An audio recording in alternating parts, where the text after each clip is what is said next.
104. So let me just welcome everybody. My name is Richard Prince. I write the column called Journalisms, journal-isms.com, about diversity issues in the news business. And this is the Journalism's Roundtable, which is which is the sort of part of the operation. And we have these monthly. We had them at a Washington, D.C. restaurant since we started in 1999, and we've been doing this on Zoom since the pandemic began 2 years ago.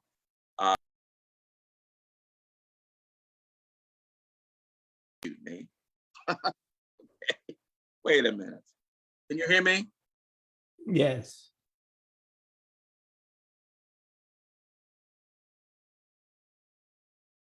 You're on mute, Richard. You muted yourself this time, Richard. Unmute. Okay, can you hear me now? Yes. Okay, good. All right. We want to adjust the schedule a little bit because our primary speaker, Terrell Starr, has to leave by 1:30, so we want to be sure to hear what he has to say. The purpose of this gathering is to network and to learn, and so in order to facilitate the networking, everybody should use the chat room to talk with other people individually or send a message to the whole group or drop in links or whatever else they want to do. But that's a vehicle we can use for the networking. Now, Terrell Jermaine Starr is glad he's with us. He spent the morning on Ali Velshi, not the morning, but this morning he was on Ali Velchi's show on MSNBC. And as we discussed before we got started formally, he was at one of his alma maters with his professor Leon Dash, and he talked about the work he's been doing in Ukraine and in Russia. And as far as I know, he's the only African-American journalist who's consistently been in Ukraine since before this invasion began. And so I want to have him talk about what it's like to be an African-American journalist in Ukraine and why diversity is a good thing in the world of foreign correspondence. So take it away, Terrell. Can you unmute, please? Terrell, we can't hear you. No, I can hear you just fine. Good. Please.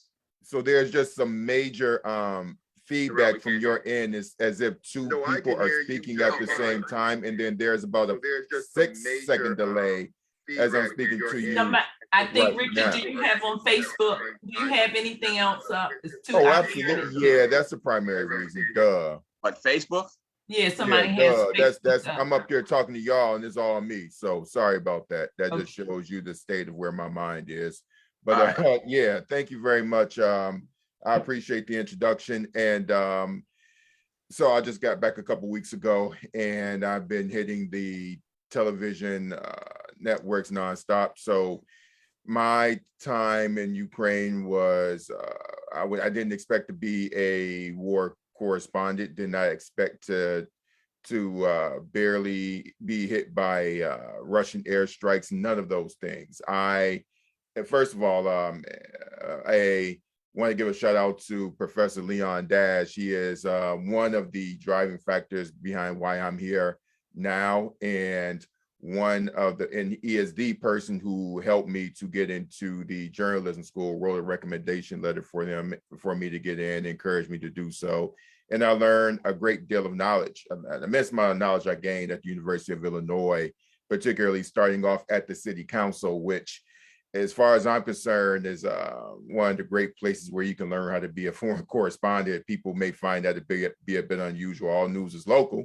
But at any rate, I'm often asked about what it's like to be a Black person in Ukraine and to be a Black person working as a correspondent. And the first response I have is that people must love what they do, regardless of how you look, regardless of what your race is. I've always been a believer in walking proudly in who I am as a Black person, where my outlooks come from. where I come from and how that informs my writing. So I think you have to be comfortable with yourself, be comfortable with being that Black person, being comfortable with being that lone Black person there, but not being so comfortable where you're not working actively to ensure that more people of color, more Black people are following you. So you walk that dynamic. So I came in with the love of Ukraine and Eastern Europe, which started some 20 years ago, close to 20 years ago. And from there, over the years, I learned a lot of parallels between being a Black person in the United States and being and looking at white oppressed peoples in Eastern Europe. And of course, these are not the same thing, not carbon copies, but I do understand oppression, and I understand supremacist frameworks like a white supremacy in the United States. I've been able to draw parallels and coin my own phraseology about Putin and how he is creating, in my mind, a Russian supremacist network. And if it wasn't for me drawing parallels with my experience as a Black person, understanding oppression, understanding inequity, I would not be able to, I don't think that I would have gotten the type of attention that I'm getting about my coverage. And the reason why I draw these parallels is because it's one of my ways that I can help Americans get a grasp on what's happening, because much of my reporting and much of my commentary focuses on colonization. It focuses on imperialism, whether it's the United States, whether it's, in this case, Russia.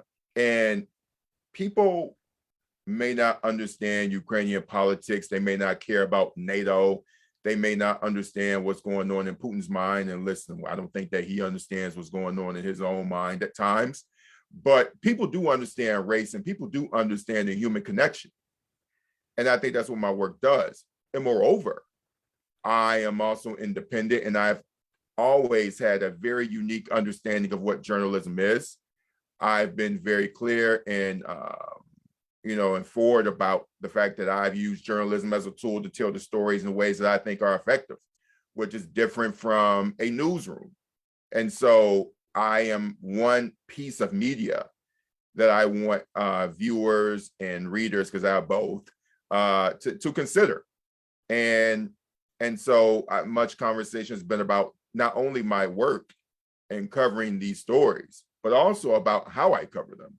And, again, I think I would never put myself in place of somebody who's doing the hard facts of, if you're at an AP or if you're at some newsroom where you're very strict about opinion versus straight reporting, that has a role. But I think for context, I've developed a unique skill set and how to help explain this part of the world. And even when I was coming back from my TV hit, people were telling me about how they really gained an understanding of this part of the world. And I think that there's a very important place for people like me who have the combination of the commentary and the reporting to shine light on these things. And also being a person of color, I will tell you that a Black person is that the fewer Black journalists in this part of the world, the fewer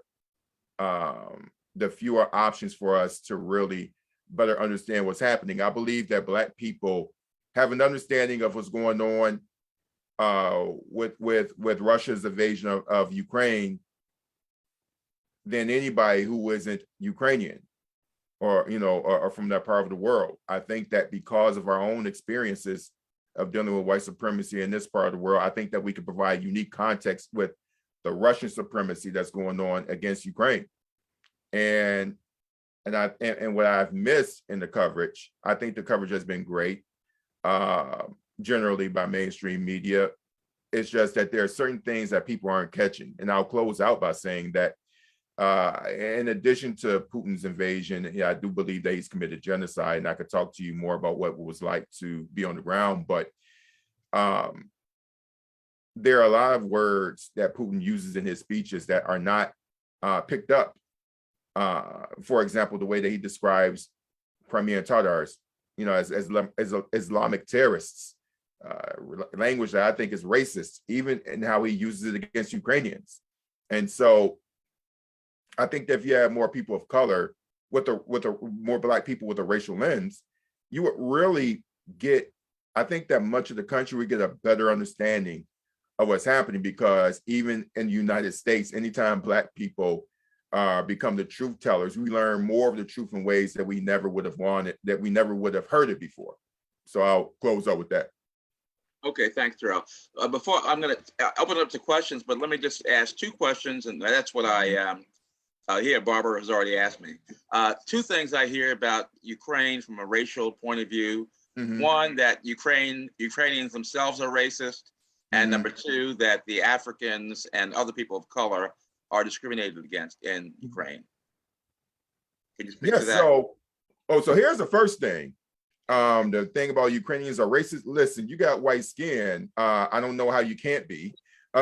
You know, in a way, basically, that if that's something that's going to happen anyway, that doesn't surprise me. The racism, look, everything that people are talking about in regards to the border was already there. So what exacerbated and brought it up to the head was this this fury of hundreds of literally millions of people, or at least hundreds of thousands of people at one time hitting the border.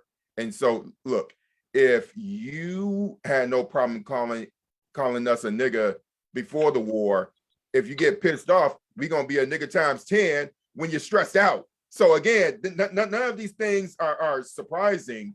Now, I will say that we're focusing on the border, and that's important. And I've actually spoken to some people who are either Black Ukrainians, which again, we don't get to talk about, we don't talk enough about with stories I'm working on now, but also Africans, is that the racism doesn't necessarily stop at the border. And so about 7 to 10 days afterwards, you saw the numbers going down. And so that wasn't official state policy. These were people at the border just being jerks. And so, but a basic thing I think you all need to know is that at the beginning of this war, the priority was getting up women and children. And I know those of us who cover foreign, who traveled abroad and who've worked abroad in these situations know that women and children, generally speaking, are liabilities. And so, in a wartime situation. And so, particularly the elderly. And so they were really trying to push to get those people out.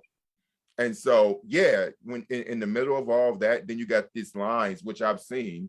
It's a foreigner line, but it's usually people of color. I mean, foreigners is supposed to be regardless of race, but and you see some white faces there, but it's mostly Black and brown folks. You saw a little bit of passport privilege. I mean, with me, I was escorting families out. I was in the Ukrainian line. People weren't going to give me as much blowback. I've seen it many times when my American passport has helped me on the ways that our fellow brothers and sisters over on the continent don't get. And then in front of me was a guy from Ghana with his Ukrainian wife. So between my passport and this guy's wife, we were the two Black folk at the head that got out in our own way. But and then when going back to the Ukrainians are racist, and then what was the last part, Richard? About the Africans, treatment of Africans and other people of color. Yeah, I'll close. Yeah, so people with the African descent, so that the racism start there. So, for example, the Independent out of England did an investigation about 3 or 4 dozen African students, or even those who were there in Ukraine seeking asylum, were held at the border in detention centers. So that's past Ukraine, right? And so a lot of this deals with documentation, and even during these refugee crises, you're supposed to be able to get safe passage regardless of whether you have documents or not.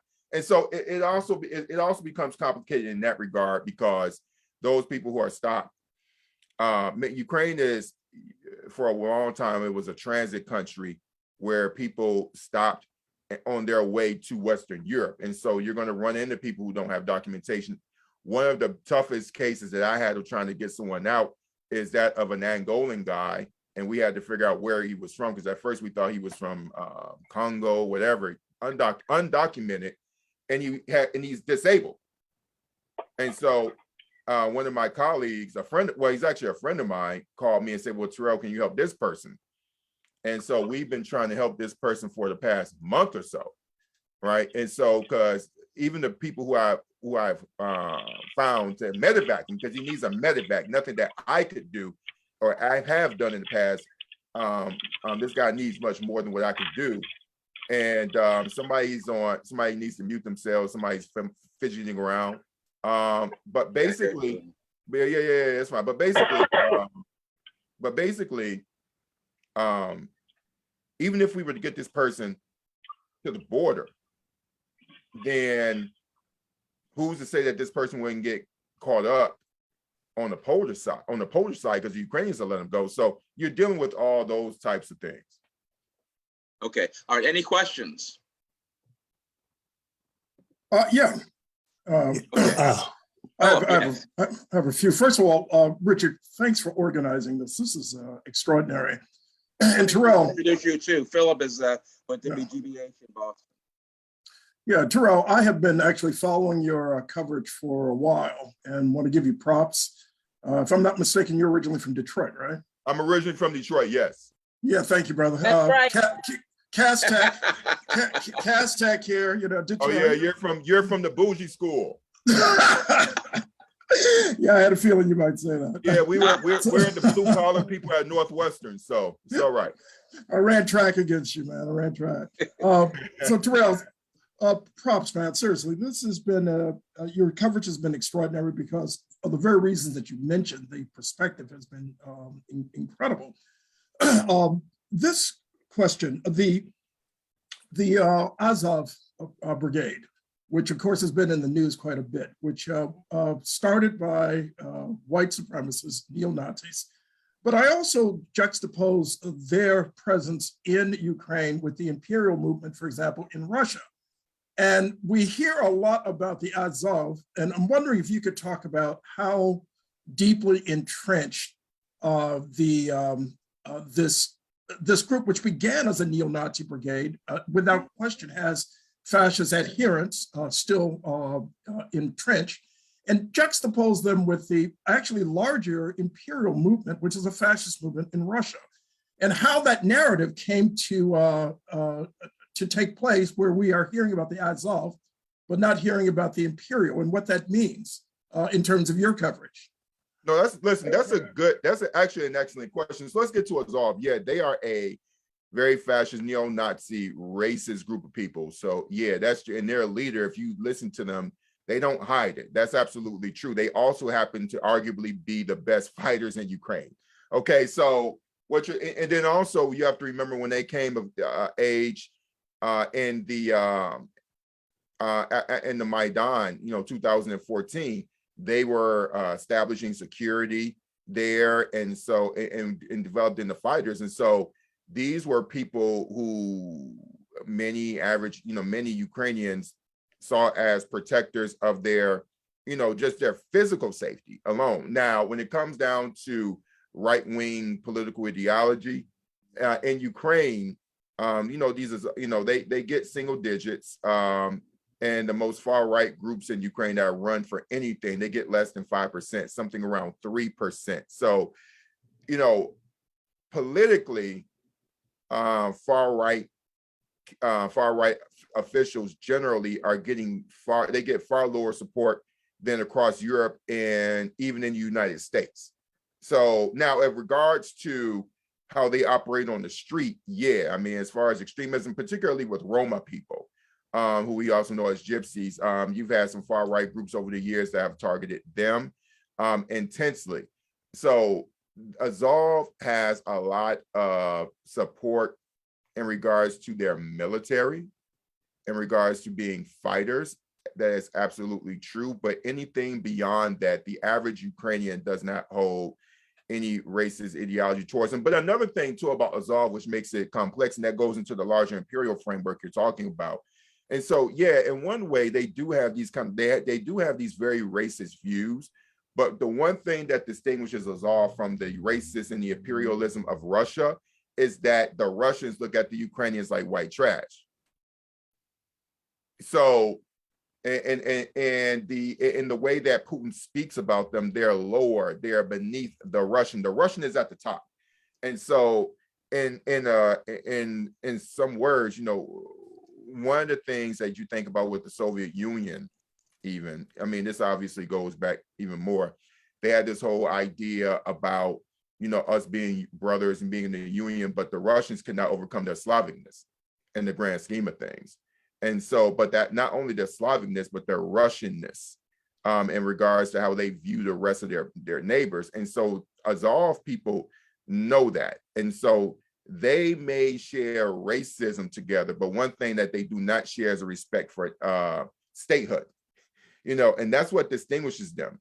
And so, and also with Russia, I think the main thing, the reason why we're not looking at Russia in regards to a colonial framework is that, quite frankly, too many foreign correspondents don't talk about it that way. And also, if you want to talk about imperial frameworks, it's impossible to leave out the United States. And that's not something that, you know, most correspondents want to talk about, because no one, it's easy to point out Putin as the boogeyman and bad guy, which he is.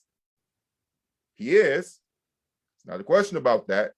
But, you know, Putin also has peers in the United States and elsewhere, particularly the United States. And so you have Azov. So going, and this brings you back, and I'll close out to cap your question.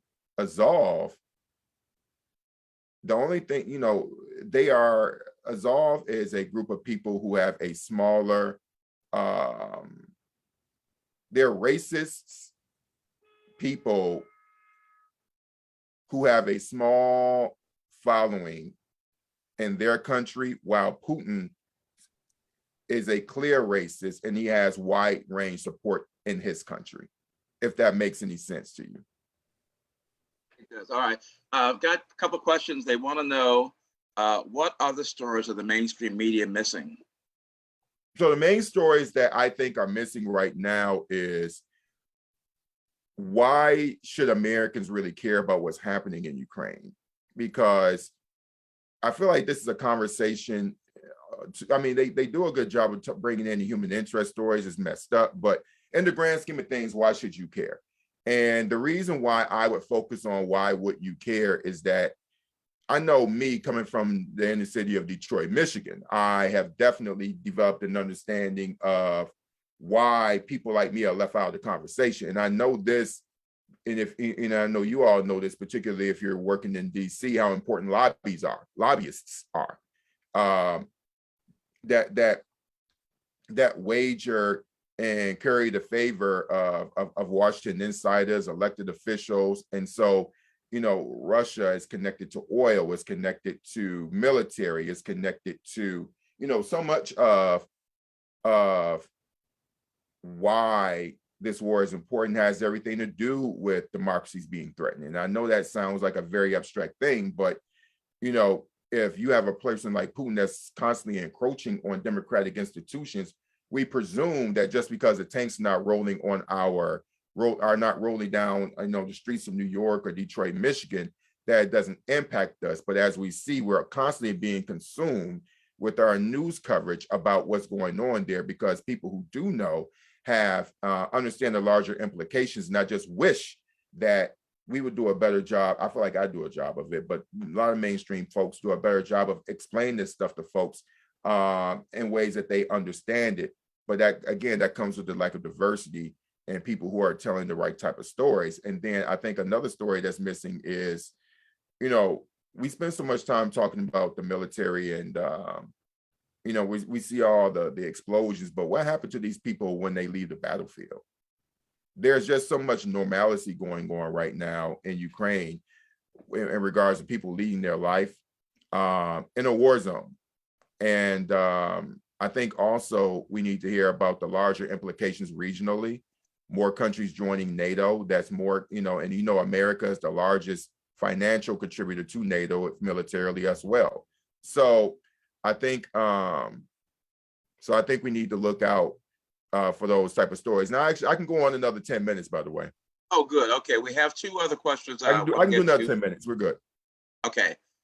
Joe Ritchie and then Ken Walker. Yeah, thank you, Richard, and thank you, Terrell. This is terrific insight. Your talk about racism Tell us where you are calling in from, by the way, Joe. I'm calling in from Payao province in northern Thailand, where I'm spending a few weeks in home that I've built here. I work in Hong Kong. I'm based in Hong Kong with the New York Times. Your talk of racism, Terrell, reminded me of a piece, Gary Lee. I see Gary Lee there. Gary, how are you? A piece that Gary wrote at the end of his tour as the Washington Post Moscow correspondent covering the then Soviet Union.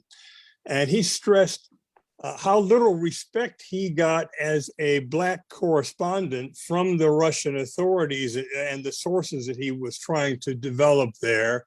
And I wondered how often you encounter officials who simply don't want to talk to you because you're a Black correspondent, or that you sense that that's the case. Thank you for that question. I can honestly tell you that I've never gotten any negative feedback from anybody who is an elected official. I think it's quite the opposite. And I don't, and I think, I don't know if it's the times or what, but I've been in Ukraine for 10 years. So I've earned the respect that I've earned a great deal of respect. I can't recall that. Now, I know plenty of people who, here's the thing, I know this may happen to a lot of people. I definitely get it. And I'm looking at the chat right now, people saying, well, yeah, this is my experience. Listen, I believe you.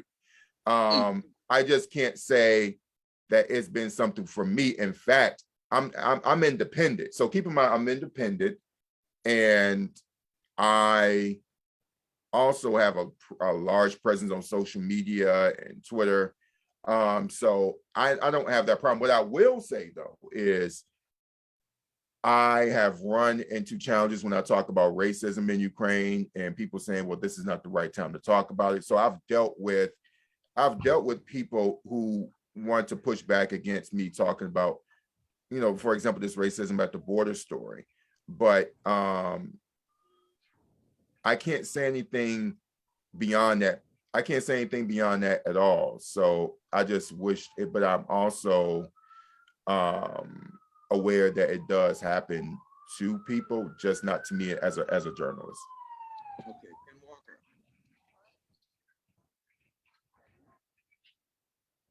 Ken, can you hear us? Yes, can you hear me? Yes. Okay, well, going independent, being independent provides a perhaps partial answer to my question, which begins with, while Black foreign correspondents are no longer as rare as they used to be, it still is unusual. So I'm wondering what you might suggest to younger Black journalists coming along who have foreign correspondent aspirations. Obviously, given the new media, going independent and online is probably ideal, because navigating the bureaucracy and racism of news organizations can be very difficult. But what would you suggest to youngsters who are hoping to follow in your path?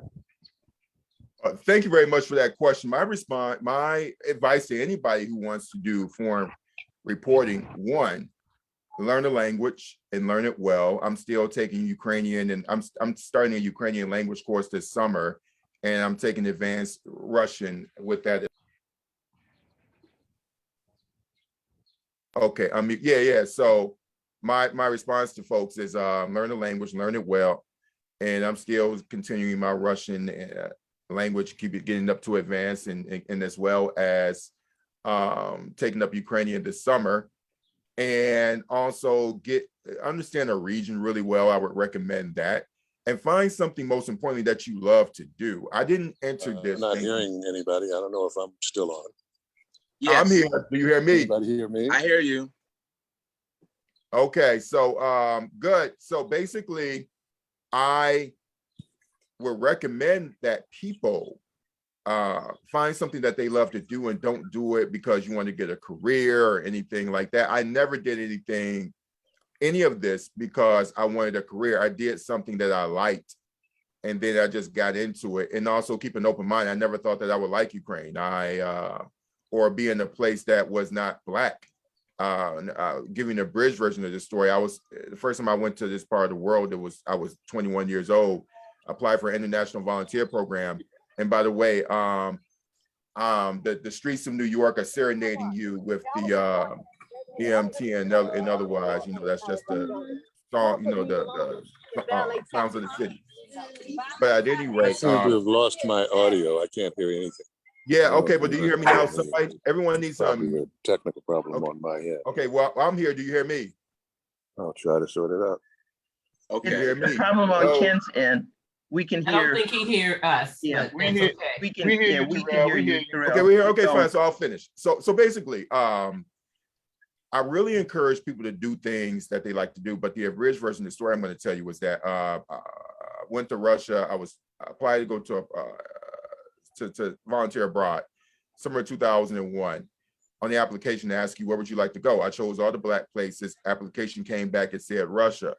Took me a lot of nerves, but I called all these people and told them that these people who selected me for this free experience, that they made a mistake. And so I had a family member, who I thought was going to give me a lot of support. She just went down a laundry list of how Black my existence was. And so, and she's telling me this as I was literally in my place at my HBCU in Little Rock, Arkansas. But at any rate, I had an open mind, and and what it taught me was to never fall into this silly thinking that just because we're Black, that we should do something that is quote unquote Black. I feel like Blackness and the way that we view the world could be found in everything. And so the main thing is maintaining an open mind, because that is what I think is most important. Because when I'm in Ukraine, for example, as much as I would love to see other Black people, other reporters there, they aren't there. And there's a particular type of, especially if you do the war stuff, you have to have a particular type of personality. It's not for everybody. And interesting enough, when I saw my first bit of violence, I was actually drawn to it. And so, and I know a lot of people don't like to admit that, and it sounds kind of whatever, but I was drawn to it. But what it taught me is I was able to get through and do the work. Again, that's not something for everyone. And then finally, with the independent stuff, yeah, I am independent, but I did it because I believe that my skills are best suited for being independent. I don't think that's something that everyone should pursue. I don't think that everyone has the business savvy, because that's another thing. You have to have a mentality of, I'm going to be a businessman. And so everything that, I don't know if you're at the New York Times, you're at the Washington Post or whoever, there's somebody in that organization that's thinking about the business and of how we can continue to support the journalists here. I'm doing all that at once for myself, building a brand around myself. And I find that there's more freedom in it. I find that, honestly, I don't want anybody cramping my style. And if I were to join some newsroom, I don't know if I would be the best journalist I could be, because I would have to follow their kind of ethics. And I've been there, done that, and they would have to, I'm at the point where I can tell a lot of people no, because I've developed an infrastructure and people supporting me. And so I would just say that. So yeah, I hope that helped. And I can take another question. So I'm feeling a lot. Riley. Hey, how you doing? Hello, thank you so much. Hi, my brother. How are you? I'm so proud of you. Thank you. I have two quick questions because I know you have to go. The first is, have you discerned from your reporting whether people feel like Putin is going to go on to other countries and we're nearing World War III? Mm-hmm. And the second question is, you have been financially astute in doing this for a while. So I want you to just talk about the independent career. How do you make that work? So for somebody who would like to try that and eat, can you speak to that a little? Thanks. Oh, absolutely. Okay, so in regards to Putin, World War III, will he do this? I don't think anyone knows, but he's certainly not above it. What Putin has done so far is he has created a fake conflict by saying that NATO is attacking us. And even inside this country, he's saying that this is a battle against NATO, even though he's not fought NATO. And if there was a battle of NATO and Russia, Russia would be destroyed and obliterated. If we just look at the performance of their army, I mean, they compared to their second in the world status, they suck, right? You know, and so they really are no match, at least in a conventional war against the United States. Will he do World War III? I certainly think that Moldova is next. Definitely. And I think Moldova is definitely a country that he's going to look at, because Putin already has troops in a breakaway region there. It's called Transnistria. And so I see that and see him potentially, could he challenge the Balkans? Yeah, I don't think anything is above him. And I think that we really need to brace that for the fact that Putin is going to carry this conflict over in ways that NATO will be involved. I hope it doesn't happen, but we have to really look at that. And this has nothing to do with NATO. This has everything to do with the man with something he's trying to prove something, and he doesn't mind sending tens of thousands of Russian soldiers to be killed and obliterated in Ukraine, because that's what's happening to them, and particularly people of color. A lot of the soldiers that are being killed, wounded, they have they're in the southern regions of Russia where they're predominantly Muslim. And also many of these people, if you look at them phenotypically, they have these Asiatic features. So these ethnic minorities are the ones that are being killed in large numbers. In regards to a career in being independent, so I'll tell you right now, I made much of my money as far as direct support. It came during the first 2 weeks of the war, in the way that I curated it. So I'll give you the short version and then an extended one. I'll close out with this question, this answer, is that one, you have to understand what you're selling, what type of value what type of value are you giving in your storytelling that isn't being shown, that hasn't been produced elsewhere. Who am I, and what can I serve people consistently that is what you're selling consistently? Because for one, news, I don't know if we all have really thought about this. News is one of the very few, if not the only industry that has to produce something new every day. Right? So when you think about it that way, I have a product, and particularly if you're a daily news, you have something that you're bringing out every single day. That is an extremely difficult thing to do. And so that is that's something that we have to think about. And so if I'm a disseminator of information, I'm thinking about my bandwidth. Am I going to produce something a couple times a week, a couple times, every 2 weeks? How is that going to go? And so I know with me, people like my voice. They like the fact that I talk about style, my style, and I know that the way that I look and present myself is also a part of that package. And so people are looking for me to, for things that that have nothing to do with my reporting as well as it does, right? And so I understand all of that about myself. And so the question I always ask myself is, how do I commodify that? What does that look like? What does it mean to be a commodity? What does it mean to not run your commodity into the ground? I think about those things every day, like myself, because again, if I were in some news organization, some people will be thinking about that in regards to my work. But when I left my job at the Root, I cashed out my 401k because I wasn't expecting, there are some things that happened in my life, cashed out. And so what I was able to do was I had something to save. Now, one thing I want to tell you all, I don't have any college loans. So I don't have any college loans. I have no debt. I have no children. I have no wife. I have no girlfriend. And so I don't have things that are quote unquote pulling me back, right? And so, or holding me down, debt wise, personal, whatever. Yeah, unencumbered, exactly. And so, so basically, I could take more risks, right? Because I mean, at the end of the day, if everything doesn't work out, I only have my mouth to feed and not someone else's. And so, one of the things I knew immediately at the beginning of this war is that I had to figure out how to commodify things. And so I commodified my voice, and by giving people options to do I had an option where I said, okay, you can give through these links and these links and these links. And so people supported me. They sent me a lot of money in those first few weeks that have set me up and helped me out now. And then also people have reached out to me and say, well, Terrell, we would like to invest in your podcast, because that's the main conduit that I use. And so that's my pod I use. So people are always saying, okay, we're going to support your podcast.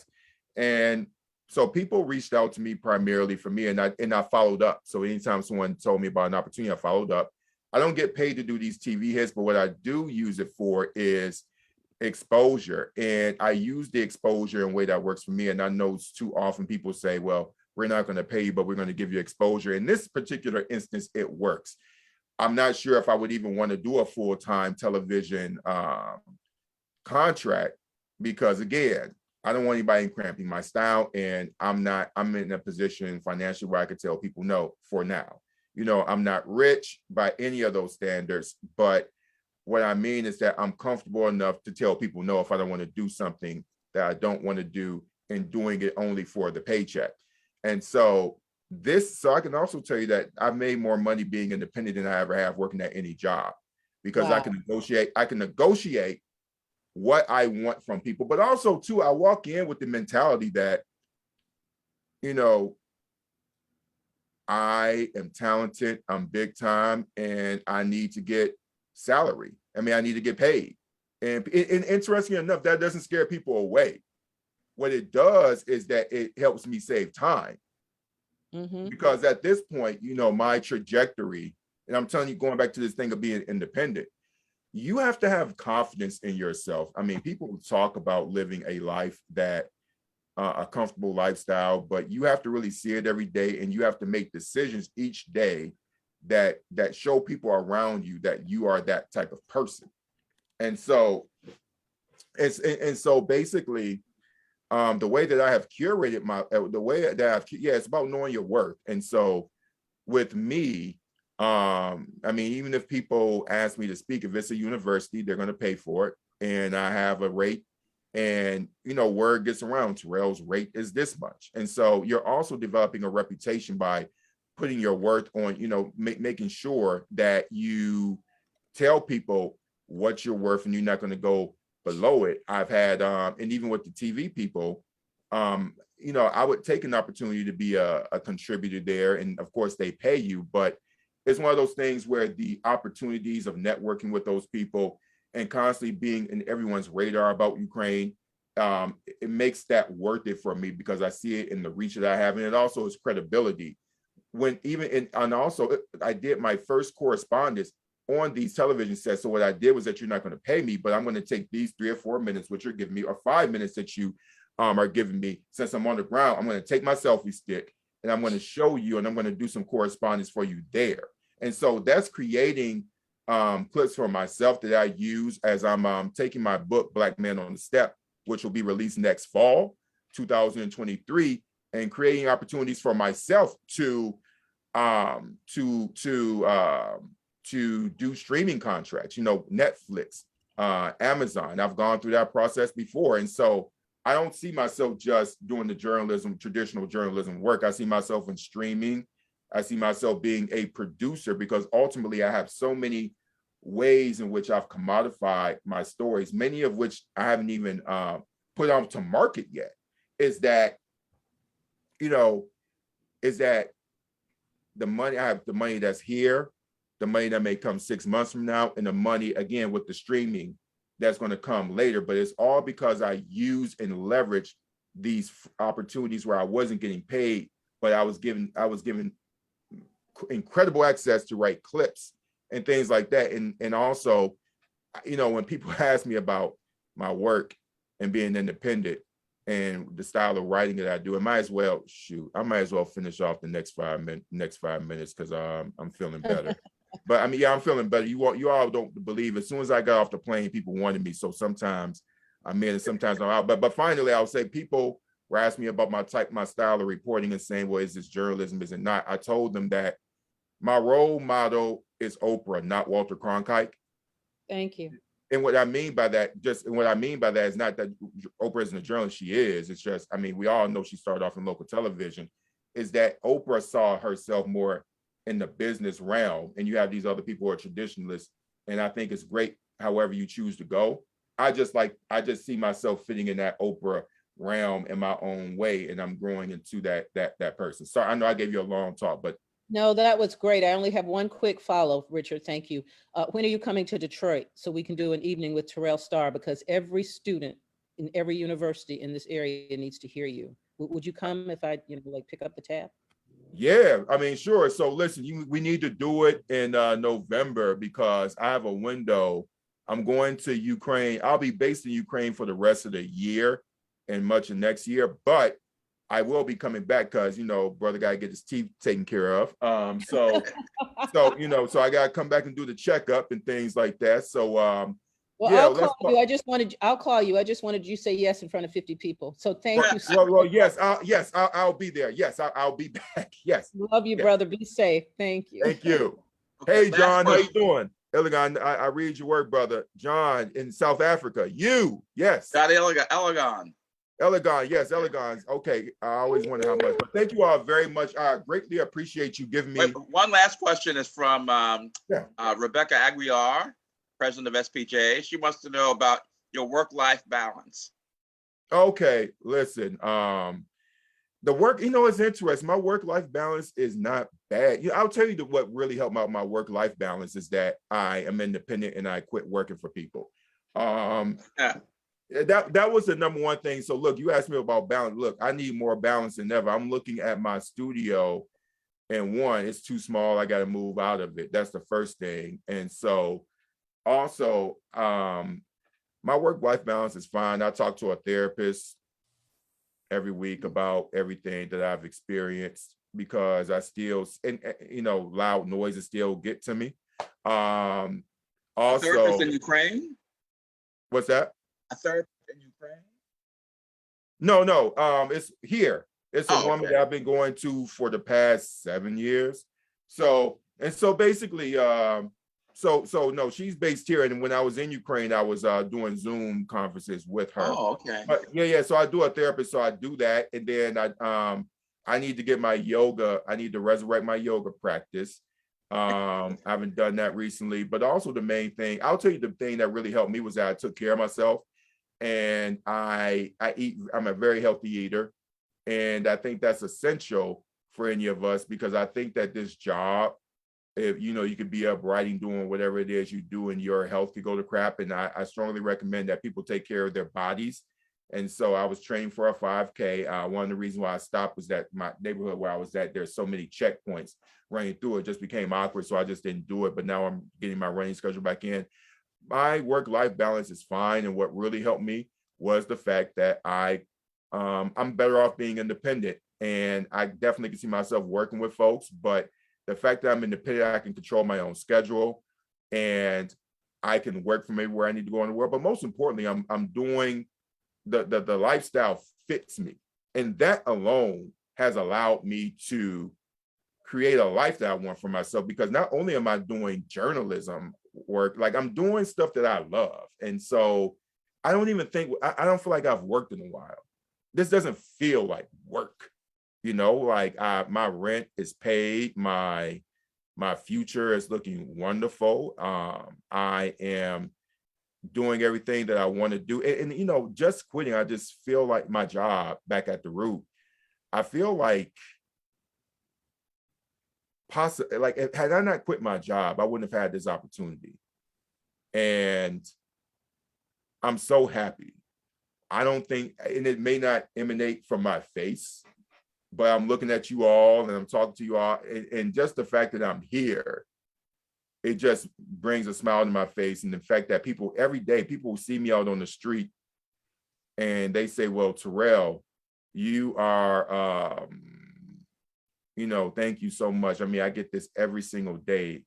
It makes me feel really great. And it lets me know that I made a great decision in the course of my life. But this is not, I feel like I have a good life balance because I found something that didn't feel like work. Yes. All right. Well, I think everybody here wants to thank you. So let's thank Terrell. And I stayed with y'all for an hour anyway. Well, you can stay. Good. Don't leave. Y'all are a good crowd. All right. Well, you don't have to leave. We got many more things. Oh, no. I'm going to leave. All right. So, okay. I gotta go. But yeah, really, I gotta go. But thank you all Okay. very Well, much. thank you for being here. We really Yeah, now appreciate it. and listen, I would like to stay in the keep in contact with y'all. Whoever's in Asia, I'm going to Central Asia this Tuesday. I'm going to Uzbekistan. Wow. All right. I actually need to stay home, but I got the visa already, so I'm going to make the best of it. Okay, and I'll make sure that Ann Simmons knows also who is in Moscow. Okay, absolutely. We'll talk. Have a good one, y'all. Okay. All right. Thanks a lot, Terrell. I appreciate that. We all appreciate it. Thank you. Okay. Yes. Okay. Now we want to resume with our program here. We wanted to toast Leon Carter, who also has to leave soon. Now, Leon just won the Red Smith Award from APSE, which is the Associated Press Sports Editors. He is the editorial director of talent and development at The Athletic. But more importantly, for our purposes, he's the founder of the Sports Journalism Institute, which has trained sports journalists, women and journalism students of color for 30 years. They're celebrating their 30th year and this year. And so we want to toast Leon and ask him to tell us, just to say a few words. But we want to, let's raise the glass to Leon and thank him for all he's done for the last 30 years. Thank you, Leon. All right. Okay, Leon, you're on. Thank you, Richard. You know, it was just so great listening to Terrell, and I said, is he going to ask me to follow that guy? And I said, wow. But, you know, it just makes you feel good to be a person of color and to be a person of color who is a journalist. When you see people like that, it's just so inspiring. I heard people talk about, our students need to hear this. And it's so important that our students see people like that.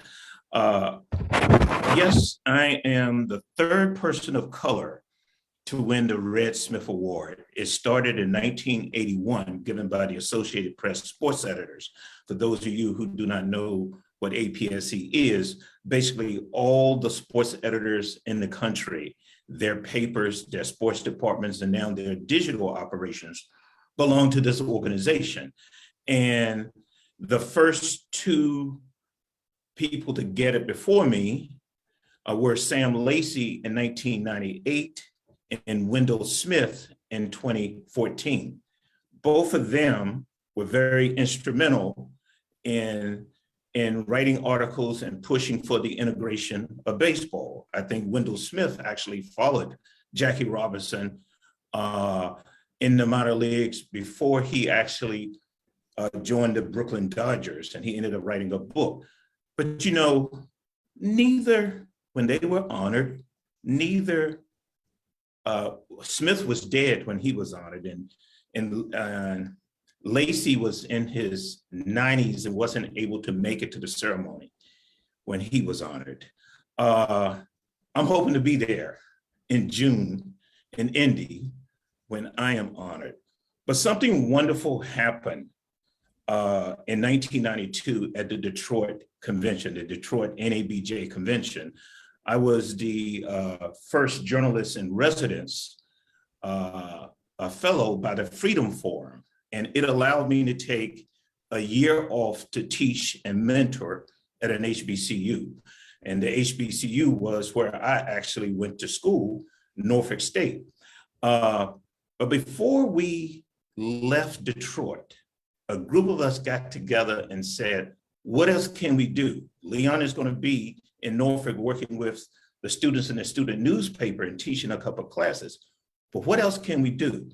And in that meeting in Detroit, there were people like Alice Bonner from the Freedom Forum, along with Lynn Hall, Michael Wilbon, Brian Burwell, the late now Brian Burwell, Sandy Rosenbush. She was the first woman president of APSE. And we put our heads together and we came up what eventually became the Sports Journalism Institute. And when I went to Norfolk for that year, I began to finalize plans. And the first boot camp was at Norfolk. And we've gone to other places like Clark Atlanta University, Kansas University. This year, we will be at the Walter Cronkite School of Journalism in Phoenix. One of the things that we learned, and we put these students through a rigorous boot camp, live, they cover live games. We have professionals who come in and critique. But one of the things that we learned was that a tremendous network was developing. And these students were taking more than deadline reporting. They had a strong support group. And this boot camp also allowed them to get their first internship. And they went, and as you know, once you get your first internship, it can lead to your second internship. Today, when I look at the landscape of SJI, we now have more than 350 alums. People like Malika Andrews, who you can see on NBA telecasts on ESPN. People like Candace Buckner, who's a sports columnist for the Washington Post. James Wagner, he's a national baseball columnist for the New York Times. And most of you know Greg Lee, former NABJ president. He's an AME at the Boston Globe. That is just a nutshell of some of our alums. Okay, And you know, we gotta move on, but I want to thank you and congratulate you once again. Okay, but let me just say, Uh-huh. in closing, I would like to share this award with the NABJ Sports Task Force. They have come and spoke to each class, as well as all the hiring managers at ESPN, APSE editors. My closing thought is, let's not talk about diversity. Let's do something about it. And that is what SJI has done in these 30 years that I've been involved. Thank you. Well, all right. Thank you, Leon. Okay. Yes. We have a special guest here also, Kevin King. Most of us were mourning and learning a lot about in the process of Bruce Johnson, who was a local hero in DC, anchor for Channel 9 WUSA. And right beside him for 40 years was Kevin King, and who helped him with local stories and went around the world with him, photojournalist. And I wanted to ask Kevin if he could just tell us some of the things that he believes that Bruce would want us to know and to reflect on in his absence. So, Kevin, you're on. First of all, I'd probably say that Bruce Johnson would applaud the last two brothers that just graced us with their presence. Terrell, excellent stuff that he gave us, and Leon also. And I would echo that Bruce was doing the same kind of things that these two guys are now doing. He just did it a lot earlier in his career and for a long time. I spent 38 years with Bruce. I'll take you back to 1978 when I walked into Channel 9, which is the dominant news station in DC at that time. A lot of personalities there, a lot of strong journalists there, and Bruce was one of them. And, you know, when you walk in as a 20-year-old kid, I was still in college, as a matter of fact, you walk in as a 20-year-old kid into a newsroom that has such strong personalities, such, professionals that knew their job. I was a little intimidated. You know, when you're the new kid on the block, you're intimidated. You don't know how much you don't know when you walk into that kind of scene. And Bruce was that guy that took me under his wing and kind of showed me, well, not kind of showed me ropes. He did show me the ropes. And it also lets you know that if you're interested, if you really have a passion for what you're doing, people recognize that. And so the fact that he was really tough on me told me that he could tell I was interested. I came from a background where my father was a military sergeant. So I was used to people being tough on me. But at the age of 20, I recognized that if people are tough on you, they really care about you. You know, you're not a kid anymore. You start to recognize that people being tough on you is not a bad thing. It's a good thing. And so that's who Bruce Johnson was. I covered the streets with Bruce. I covered the country with Bruce, and also got to do a little bit of international stuff with Bruce. Special guy. He's got a book out now called Surviving Deep Waters. If you guys haven't heard about it, check it out. I can't say enough about Bruce Johnson. A lot of people on this forum roundtable today probably know of him. And if you don't, get a chance to read his book. And, you know, I don't want to take up too much time, but Bruce Johnson was my hero. All right. You know, he was just here a couple of weeks ago. And we're glad we got him when we did. That's for sure. All right. Listen, thanks a lot, Kevin. I appreciate that. We all. And one other thing I'd like to say too. It's been a tough month in DC. We also lost Renee Poussaint, who was a long time anchor woman, and this maybe a week ago, Wendy Rieger, who was a long time journalist in DC too. So rest in peace to the three of them. Here, here. I appreciate that too. All right. Thank you very much, Kevin. We're going to move on to our panel now. So we want to discuss some of the things that Terrell was talking about. And we have not only the people who were listed there, who are, let me go get to my list here of who was here. Well, I'll let them introduce themselves. But Damaso Reyes, who is the chairman of the NEBJ Global Affairs Task Force, is also with us. And he's in Barcelona, Spain at the moment. So I just wanted to have him give us his take on what Terrell was saying. And the three things I think we wanted to focus on is what is it like to be a Black journalist overseas covering as a foreign correspondent? What does it take to be a foreign correspondent? How do you get there? And why do we need more diversity among our foreign correspondents?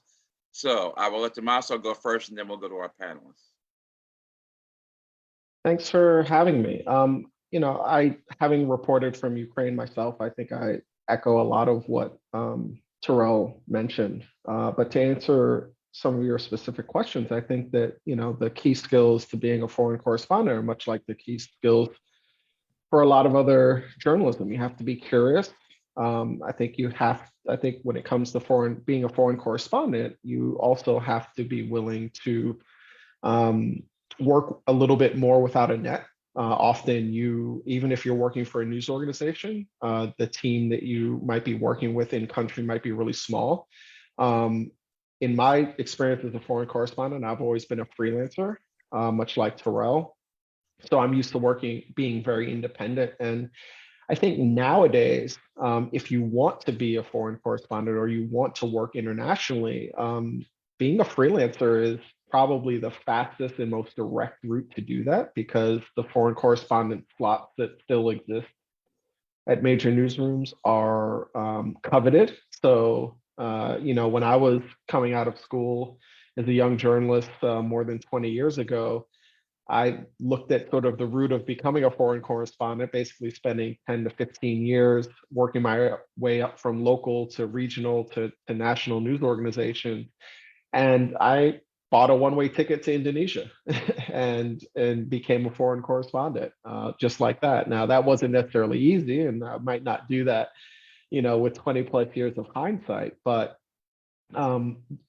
being a foreign correspondent, especially a foreign correspondent of color, is really, really important.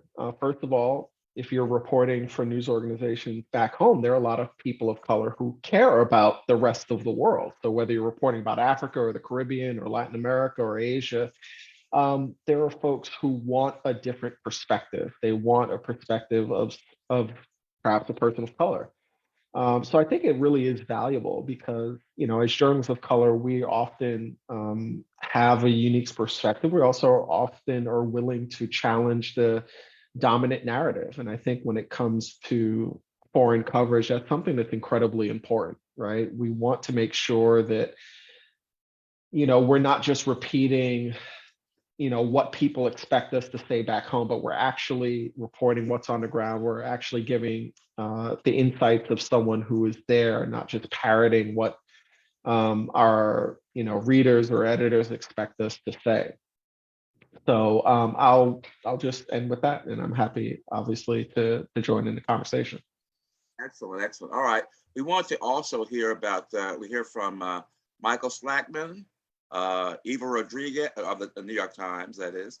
Eva Rodriguez, who was until this month deputy foreign editor at the Washington Post. Dan Lothian, who was executive producer at The World.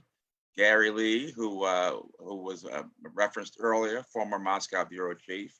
And then we have John Elegant, who's in South Africa. Day Kang, who's in China. Salam Gebrakian from England, and Joe Ritchie, who is in Thailand, as he said. So if each of you could just stick to about 3 minutes and address one or all of those questions, we'll be good to go. Who wants to be first? Just of those people I named. Just I can jump in. Hi, good to be with all of you. It's interesting you raised that question, because one of the other hats I wear is I'm a professor of the practice at Northeastern University. I've been there for about 5 years now. So I have 2 full-time jobs, so it's a little nutty these days. But I was talking to a prospective student by phone just this past week, and she was asking about what specific classes we had that focused on being a foreign correspondent, because that's what she wanted to do. And I said, well, we have this one class where you get a chance to cover stories overseas, but I said, there really isn't a course focused on being a foreign correspondent, because all of the tools that are required of a reporter are those which also are required of a foreign correspondent, right? And so, I mean, I was elated, because you don't have a lot of young people who are saying, I want to go overseas and be a foreign correspondent.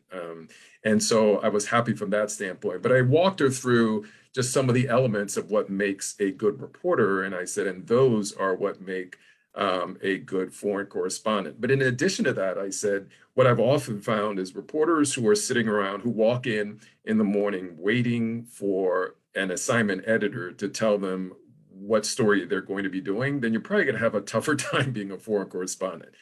Foreign correspondent, in addition to having that deep sense of curiosity, also has a list of 100 things that they want to explore, and don't need someone, an assignment desk or any other editor, to give them marching orders. They're always going out and finding the great stories and bringing them back. So I said, as long as you're good about, not having to have your hand held all the time, but you can go and dig and find the stories and bring them back, then you are in a good position to be a foreign correspondent.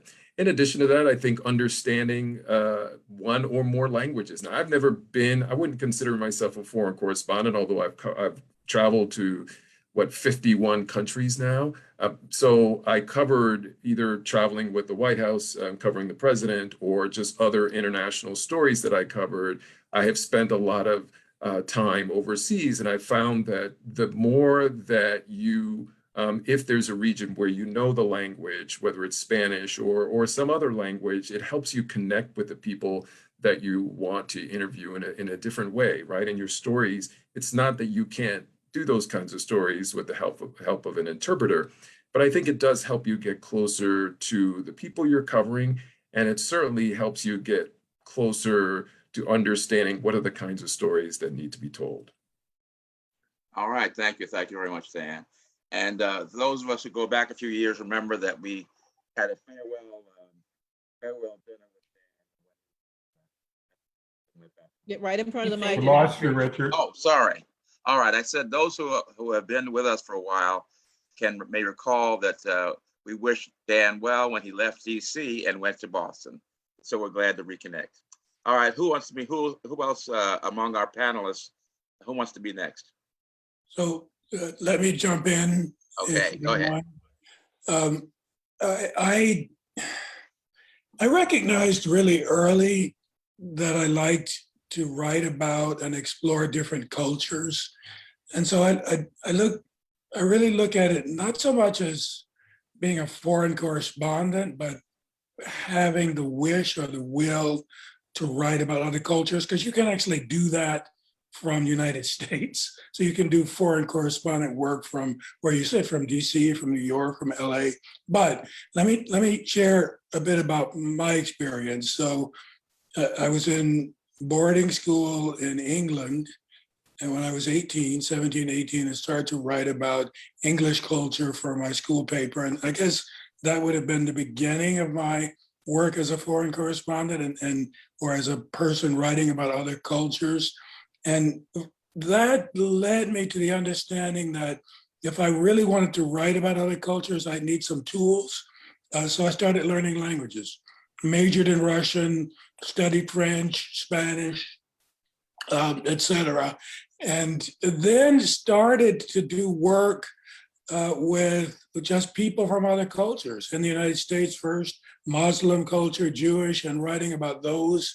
And eventually was hired by Time Magazine, and they sent me to Germany, where I worked from their Bonn bureau for some years, and then went to the Washington Post as chief of the Washington Post bureau there, and kind of morphed out of that to doing travel writing. And the reason that I switched to doing a lot of travel writing is that I could write about a lot of different cultures. And in particular, I found that it gave me the opportunity to bring my whole self and all of my, what things I was interested in to writing about other cultures. So I could go to Rwanda, or I could go to China and explore those cultures and sort of bring also my background and experience and my understanding of the world to writing about those cultures. So what I would say is, a lot of what Terrell said really resonated with me. And one of the things that resonated most is his giving us the understanding that he's not only bringing Blackness to his experience, he's bringing a lot of knowledge of that Ukrainian and Russian culture and those languages, which I think is really essential. So he's bringing that. He grew up in it and comes from another culture in the United States, bringing that, and he's bringing the knowledge of the cultures that he's covering, which is unique and was very refreshing. And so, when I think and I talk to students about how they could get into this kind of work, there is a path to being a foreign correspondent, but I think that path has to start with real curiosity in other cultures and in developing the tools to do that. Part of it is language. Part of it is being able to step outside of your own culture and to go deep into someone else's. And a third part of that is also bringing your own background into it in a way. Just to give you one example, I grew up in a working class family in Tulsa. And I think that having the perspective of growing up in what was a working class family gave me the ability to connect with a lot of Russian people or people in other countries that a lot of my more elitist colleagues in the press corps were not able to do. So let me stop there. All right, very good. I want to cross the time zones now and get the people where it's past midnight so they can stay up. So Brother Kang here in China, it's your turn. Hey, how's it going? Thanks so much for inviting me. I don't think I can talk about the experience of being Black because I'm obviously not. But I think I can talk about some of the other things. One of the things I wanted to talk about most is I think the experience of being a minority is something that brings you perspective no matter where you are. I'm actually Korean American. I'm not Chinese American. And, reporting on ethnic issues in China sometimes, that's actually been really useful for informing my work because, when, the majority, ethnic majority in China, they have some contentious relations with some of their ethnic minorities in the borderlands and far western Xinjiang region or in Tibet. So, I think when you're part of the majority, I mean, it's kind of funny because there's this funny dynamic that goes on both in China and in the US, where when you're kind of the majority, like you don't have to think about these questions of race or ethnicity as much. But when you're kind of more in the minority, you have to think about things all the time. And I think that's a perspective that, having come from this kind of weird intersectional place where I'm actually technically also a minority, ethnic minority in China as well. It's allowed me to empathize a little bit more with the perspective of, whether it's the Uyghurs or the Tibetans or Mongolians or other people in China. And that kind of goes back to the question of who gets to be a foreign correspondent as well. There's basically no Black foreign correspondents in China, like period. I mean, there has been in the past, people like Howard French, who is, very well regarded. But it's almost zero. And there's times when I think that kind of perspective could be really valuable because there are African Americans in China. The China-Africa relationship is an important one, a contentious one. There's all this stuff about should it be viewed through the lens of a new kind of imperialism? Is that going too far? Is that like a red China kind of China scare kind of yellow peril thing going on? Or is it somewhere in the middle? These are really kind of difficult and nuanced questions, but there's, basically almost no African-American foreign correspondents in China. And I think that is a perspective that would be valuable. At the beginning of the COVID outbreak in China, there was a fairly large African community in Guangzhou in southern China. And there was all this kind of horrible racist things happening, treatment to people there just because, they look very different. Racism in China is this whole thorny thing that I don't even want to get into because we can have a whole panel about that. But, I think that perspective is kind of missing. And so, in terms of the ways in which we can address that, I think that's way above my pay grade. I think it goes into a lot of things. One of the reasons how I ended up reporting in China and getting this career was because I had this kind of life where I had lived in China as a kid. I spoke some Chinese. I was pretty good at it. So I ended up coming back, goes back to the whole thing about language. But, I think the kind of people who get access or who have the ability to the opportunity to learn languages at a young age, that's already like a big filtering thing that's systemically causing certain people to be able to enter this profession. And so it's systemic and it comes from the very beginning. So that's what I'd like to say from. Thanks, that was enlightening. I tell you. Okay, Joe Ritchie, who's also in that same time zone where it's past midnight. Thanks, Richard. I'll be brief. I'll endorse all the folks who brought up language, which I think is really critical when you do try to bridge the gap and understand other cultures.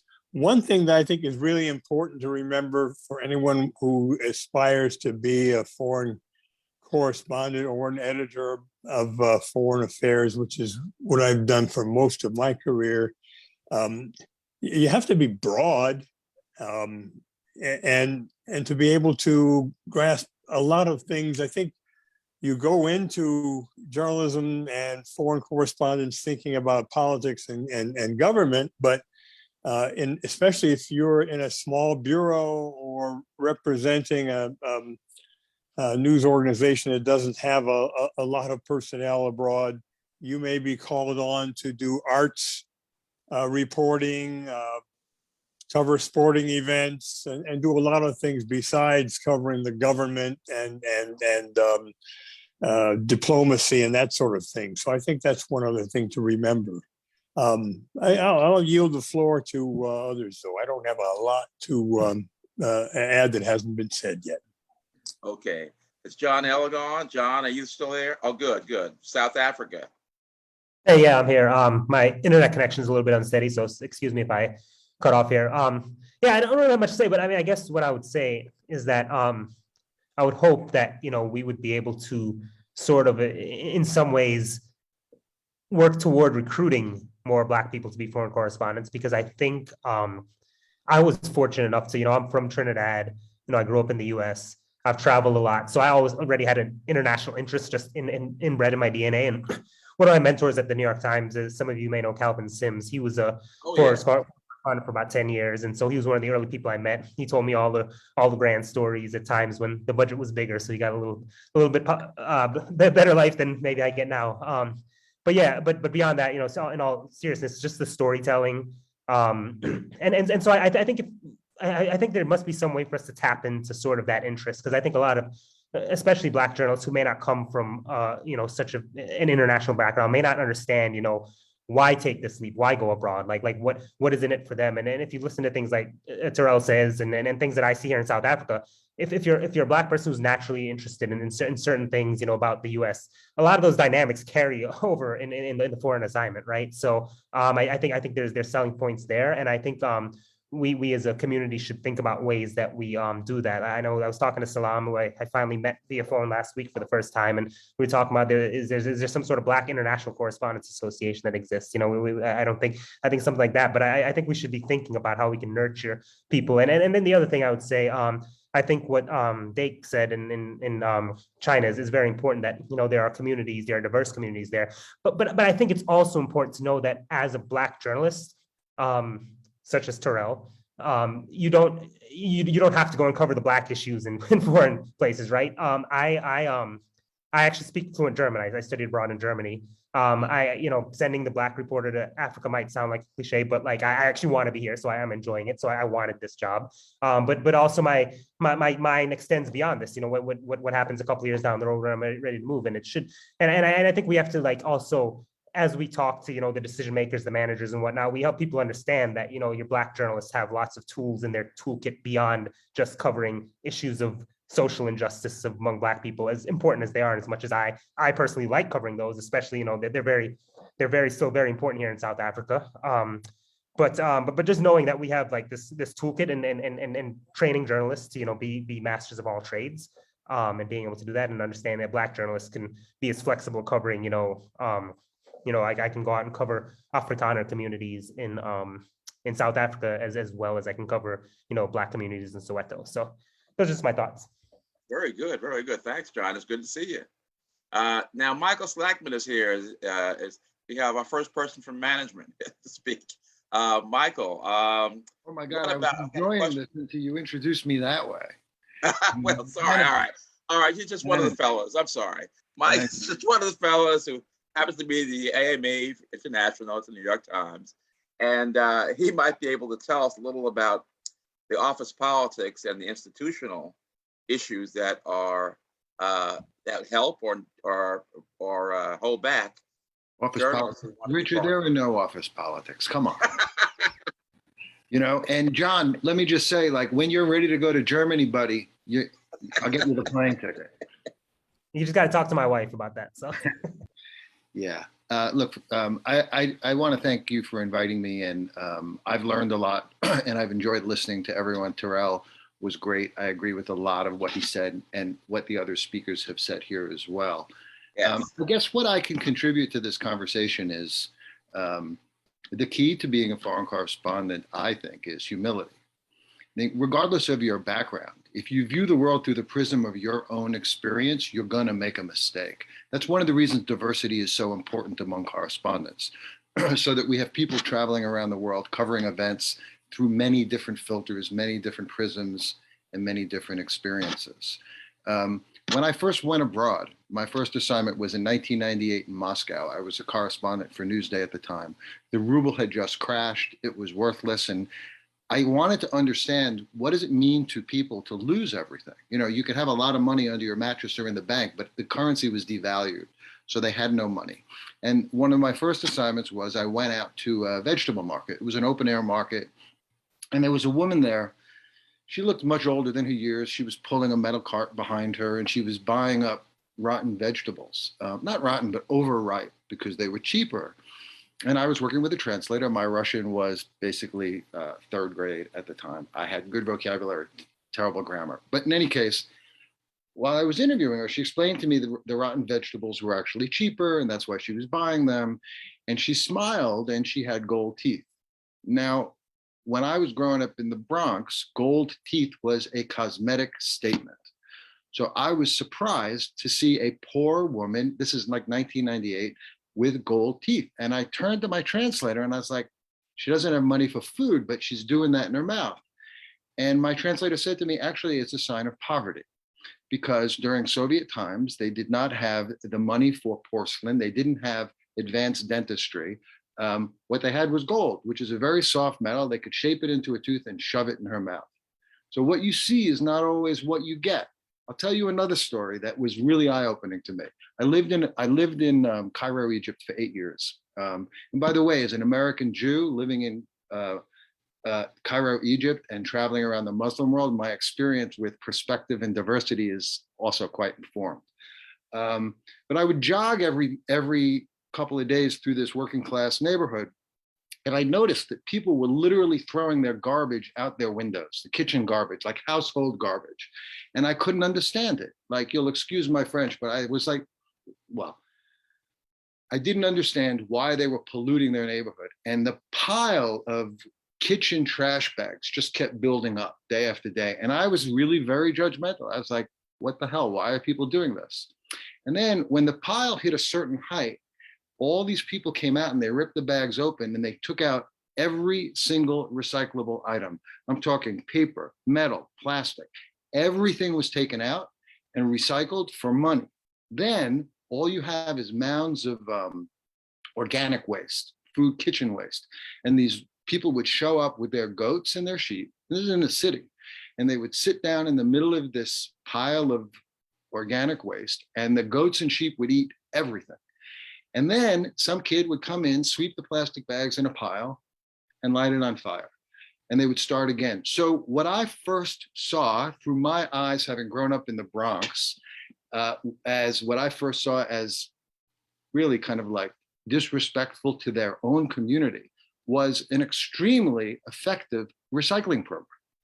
And you have to be really careful when you're covering the world and covering different cultures. You can know the language, you can know the geography, you can know the history. You have to understand what you don't understand, or you're going to make mistakes. And to me, that's the hardest thing about being a foreign correspondent. Okay, thank you. I am curious now, you said it was its own story being an American Jew in some of these Middle Eastern countries. Can you elaborate a little bit on that? Sure. I mean, I imagine as a person of color, you often feel that when you walk into a place, you are immediately judged. People say they know you, they think they know your background, they kind of size you up, right? Particularly if you're working in a place like Terrell is working. It was very similar for me. You know, the minute somebody found out, whether it was in Saudi Arabia, where I spent a lot of time, or Iran, where I spent a lot of time, or Iraq during Saddam's era, the minute they found out that I was Jewish, that I was American Jewish, they thought they knew me. They thought they kind of pegged me in a particular way. And I always found that very difficult and very challenging, because they don't know me. They don't know what's in my head and my heart and my soul, but they think they did. And that was something What did they think? very difficult. What did they think? Well, I mean, you know, they assumed they assumed that my position towards the Muslim world was based on my faith and not based on my intellect. They assumed that I was Israeli, and there's a big gap. You know, not all American Jews, there is a big difference between being an Israeli and an American Jew.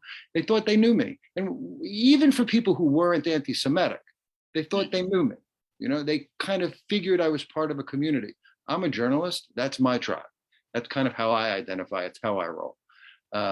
And it put me at an immediate disadvantage in terms of trying to get people to open up and know me, Eventually, people judge you for who you are once they get to know you. So that was my experience. Gotcha, I remember one time when I was in Saudi Arabia, it was funny. There were certain places where I did not broadcast my background, particularly in places like Saudi Arabia. And I was sitting with the head of the intelligence department one time. And I made some comment like, people often think I'm Lebanese. And he looked at me and he said, "Really? You look like a Jew to me." That was in Saudi Arabia. Okay, thank you. Now we do have to ask you that question about the perspective from management, though. And when you have reporters on the staff who want to become foreign correspondents, what do you tell them? Well, I think what everyone else here has said is it kind of informs this answer. You have to be a self-starter. You have to be motivated. You have to be curious. If you're waiting, or if you're the kind of reporter who's sitting around waiting for an assignment, you're probably not going to make it as a foreign correspondent. You have to develop basic skills. What are basic skills? And basic reporting, writing, thinking, critical thinking skills. You have to be well-read. I would say 80% of being a foreign correspondent is logistics. Like once you reach the threshold of, professional experience to be considered for a correspondent at the Times, 80% of what you're going to do is logistics. It's you get a call in the middle of the night, someone says something has happened and you got to get there. You have to know how to get there. You have to have enough knowledge and context on the ground to be able to work both safely and effectively. It's challenging, but I think, as John will tell you, and Salam on the phone here, it's quite fun. Great. Now, Eva, I see you down there. Eva Rodriguez, who was also on the desk at the Washington Post.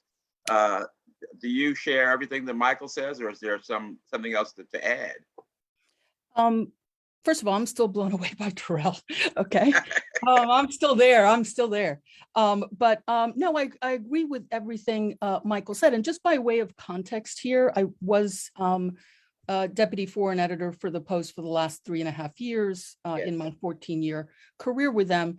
But many of the things that everyone here has spoken about is why I am now at the Fuller Project, which focuses on women and girls issues globally, with women and girls centered. And that is so much of what we do as US organizations covering foreign news is through a Western lens, which by definition distorts what is actually happening on the ground many times. It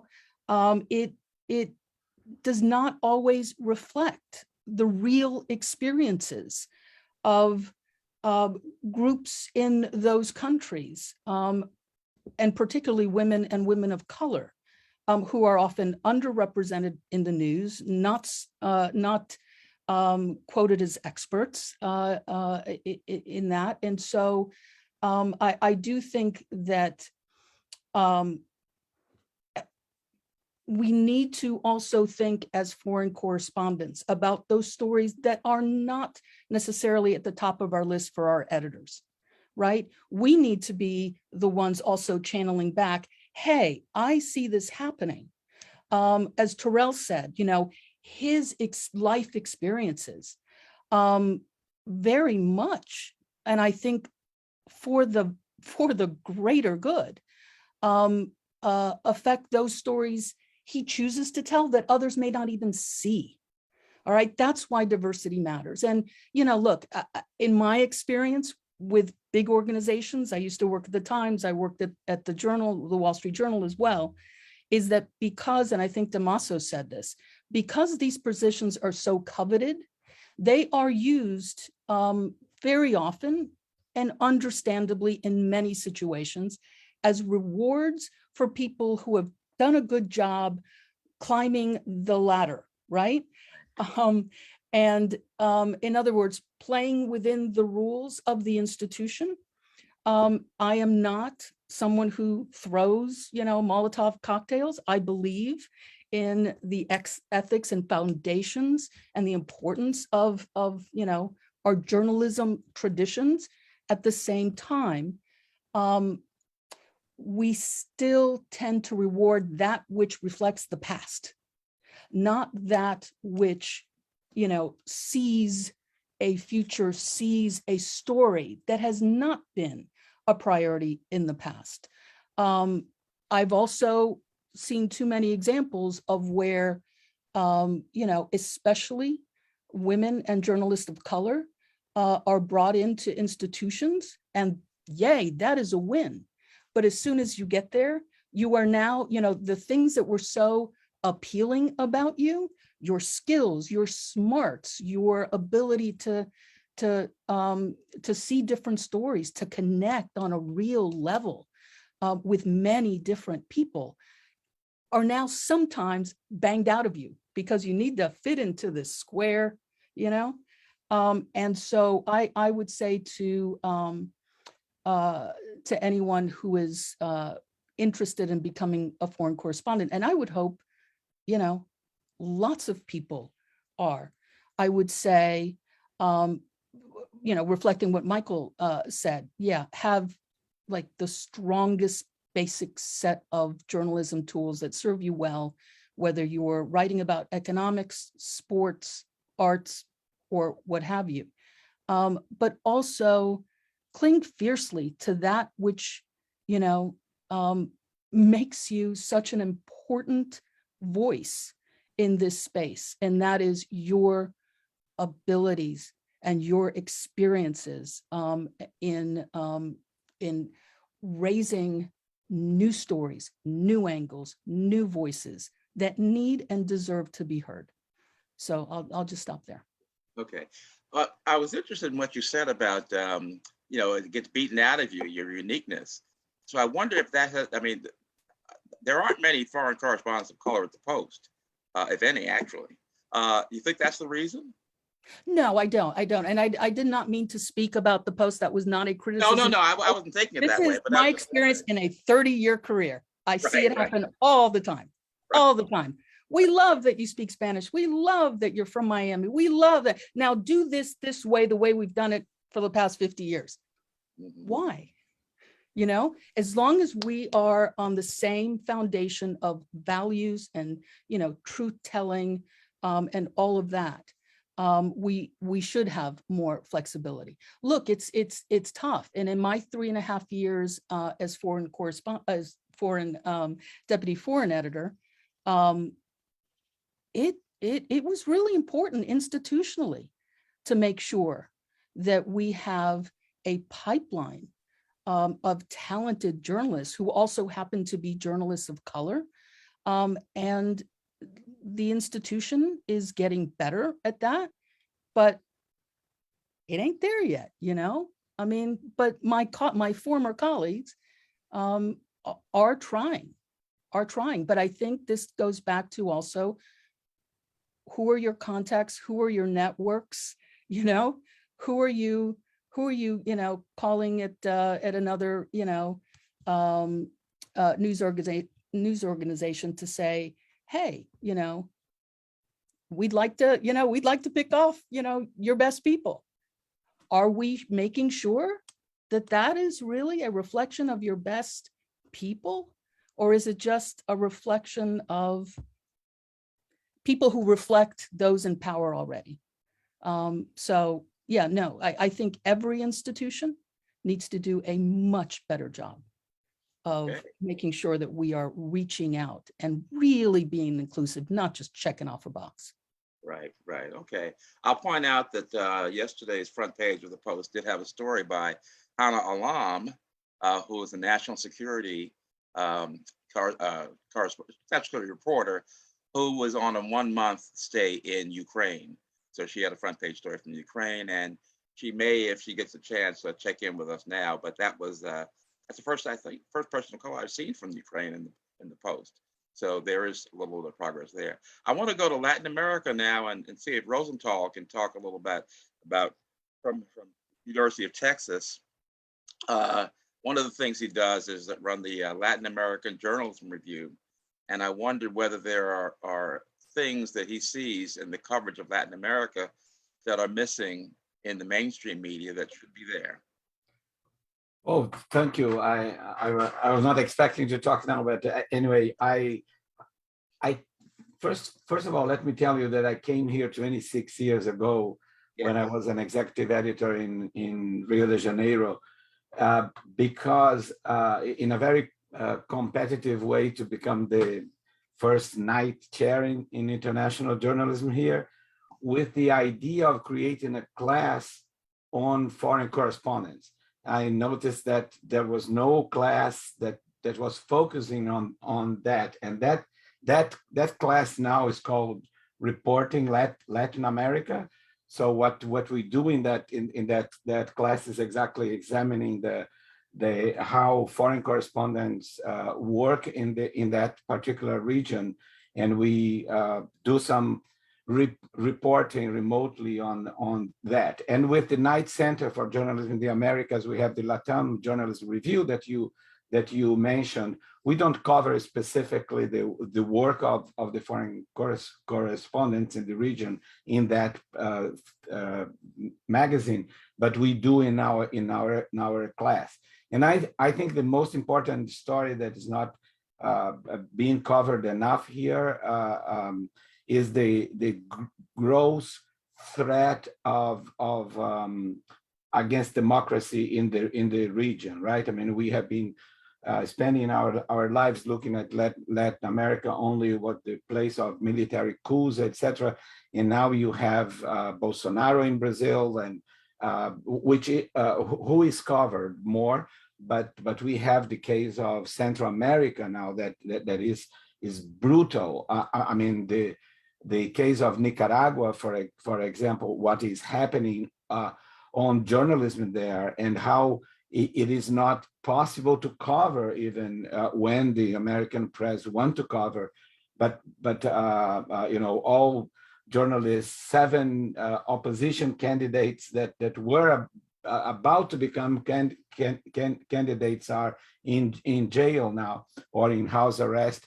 And you have also the last one that I want to be very brief, of course, is El Salvador, where you have a president who believes that there is no place for journalism because he can talk to the people directly on social media. So why do I need journalists? And he has been systematically, from using Pegasus to spy on journalists there, to destroy democracy from within, using the freedoms of democracy to go after it. And I think this is totally undercovered and underrepresented here, if that was your question. That was the question. Okay, well, thank you. I think we've exhausted the panelists. Some people had to get off the call. So, Morris is also down there from, he's in Mexico. Is there anything you want to add to what Rosenthal just said? I was hitting the wrong thing to unmute myself. I guess I was still trying to think of something that hasn't been said. And I found myself thinking about the so-called sociology of knowledge thing, that very simply, that the questions we ask will shape the answers we get. And that thinking about language in this in part, because of the structure of languages, that in English we tend to think of it as either or. As Joel can attest, among others, the French divide everything into 3s. And in both cases, we look at something and we get the either or and we think we've got it. And the French will divide things into 3 where there ought to be 2 or 5 or whatever.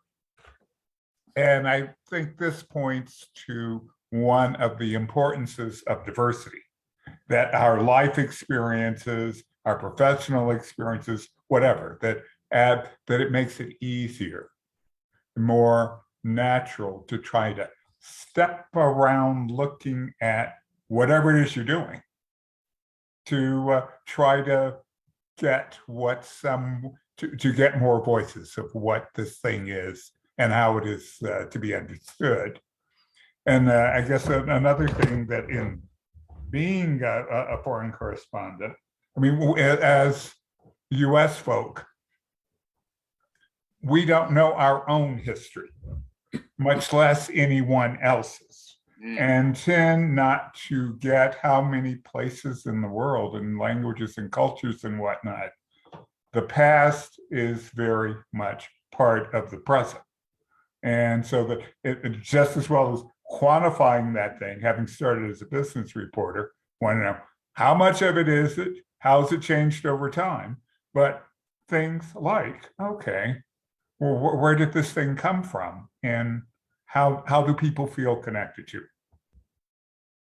Okay, very good, thank you. All right, anybody have questions for any of the panelists? Oh, Karen Berry. Hello, Karen Berry from Anscape, formerly the Undefeated. So 2 things I want to bring up.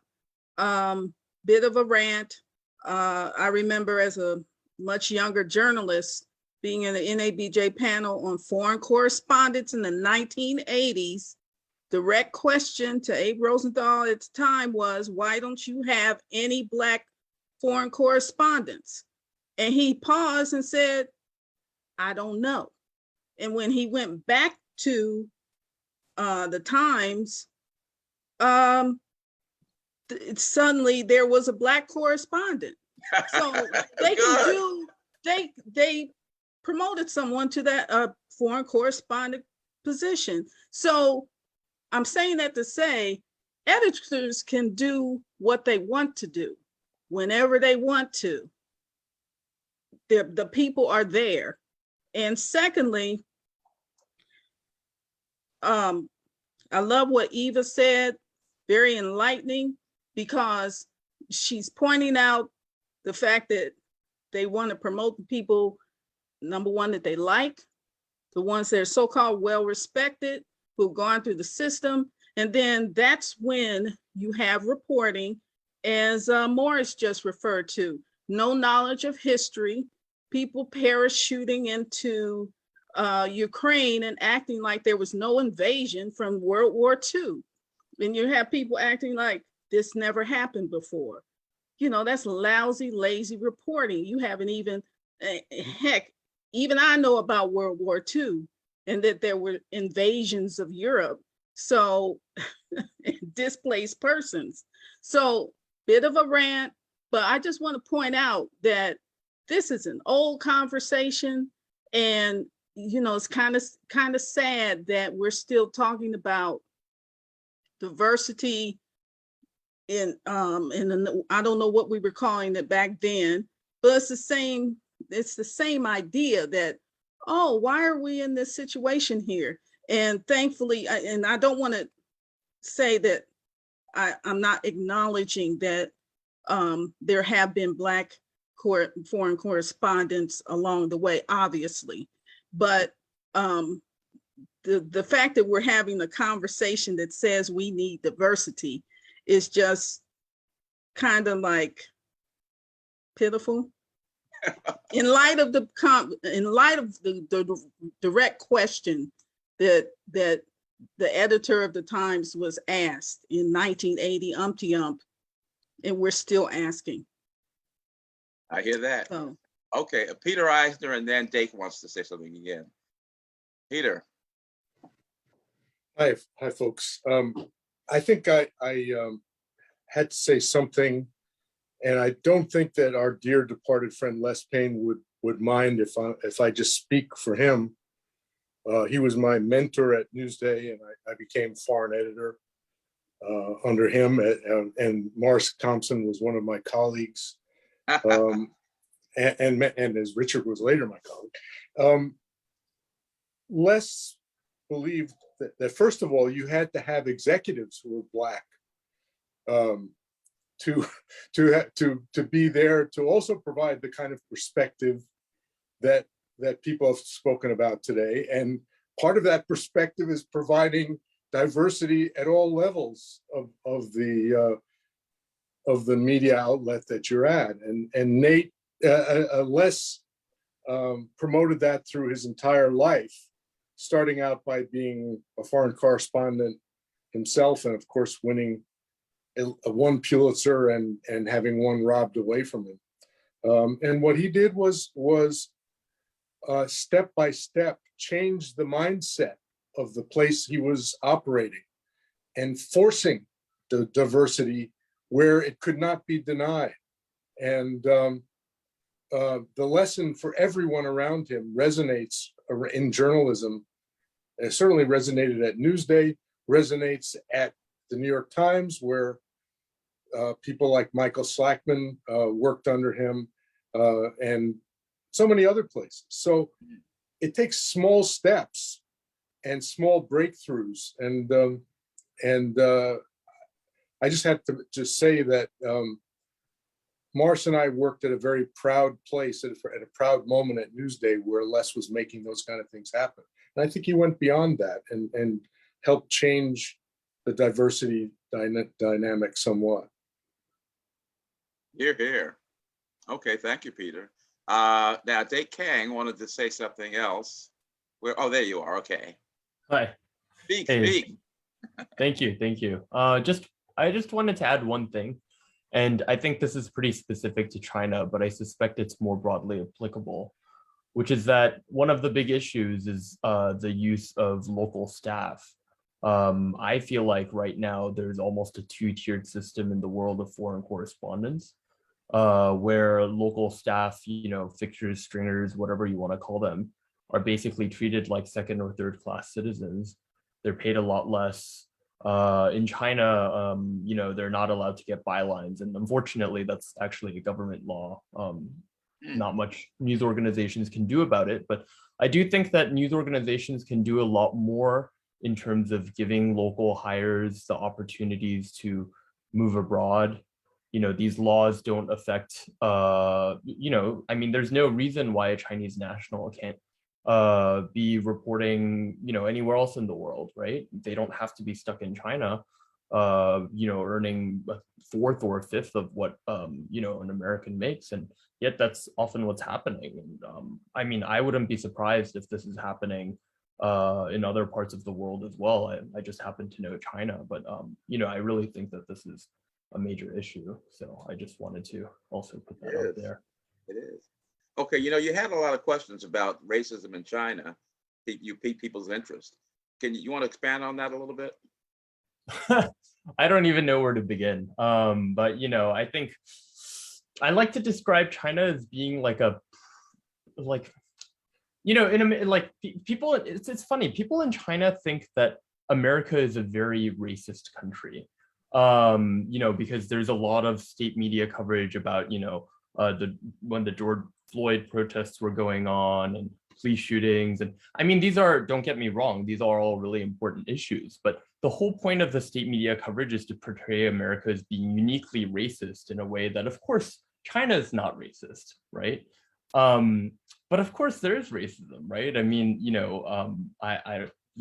I've heard people tell me that they would never let their children date a Black person, frankly. It's just really, but it's almost unaware. Like, people don't talk about race, people don't think about it. There's no discussion about it in the way that there is in America, because in America, we've been dealing with these issues for hundreds of years. And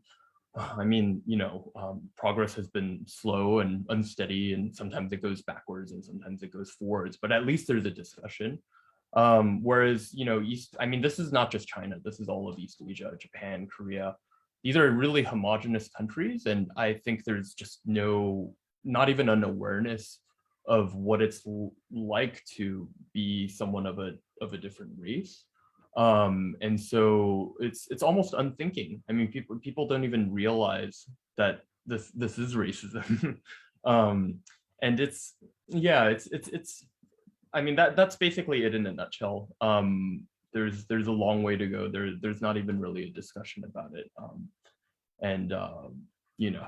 I think, I think that would be a massive challenge for being a foreign correspondent for someone who's Black in other parts of the world, certainly in China. I mean, I think we've heard some of that with Ukraine.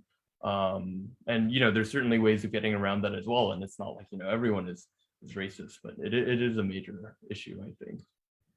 Wow. Okay.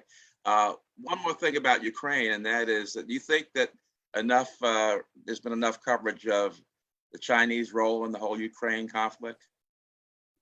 Yeah, that's actually a great question. I think China has a very unusual and ambiguous, almost intentionally ambiguous kind of position in regards to the Ukraine. I mean, in reality, everyone knows that the president of China, Xi Jinping, is kind of buddies with Putin, and that he feels a lot of sympathy for the Putin worldview, which is basically, you know, screw America, screw NATO, right? Screw the West, basically. They kind of share this kind of worldview where they have a shared grievance. But at the same time, I think, you know, the Chinese government is smart enough to realize that they can't completely destroy their ties with the US or with Western countries, because after all, their biggest trade partner is the West and not Russia, right?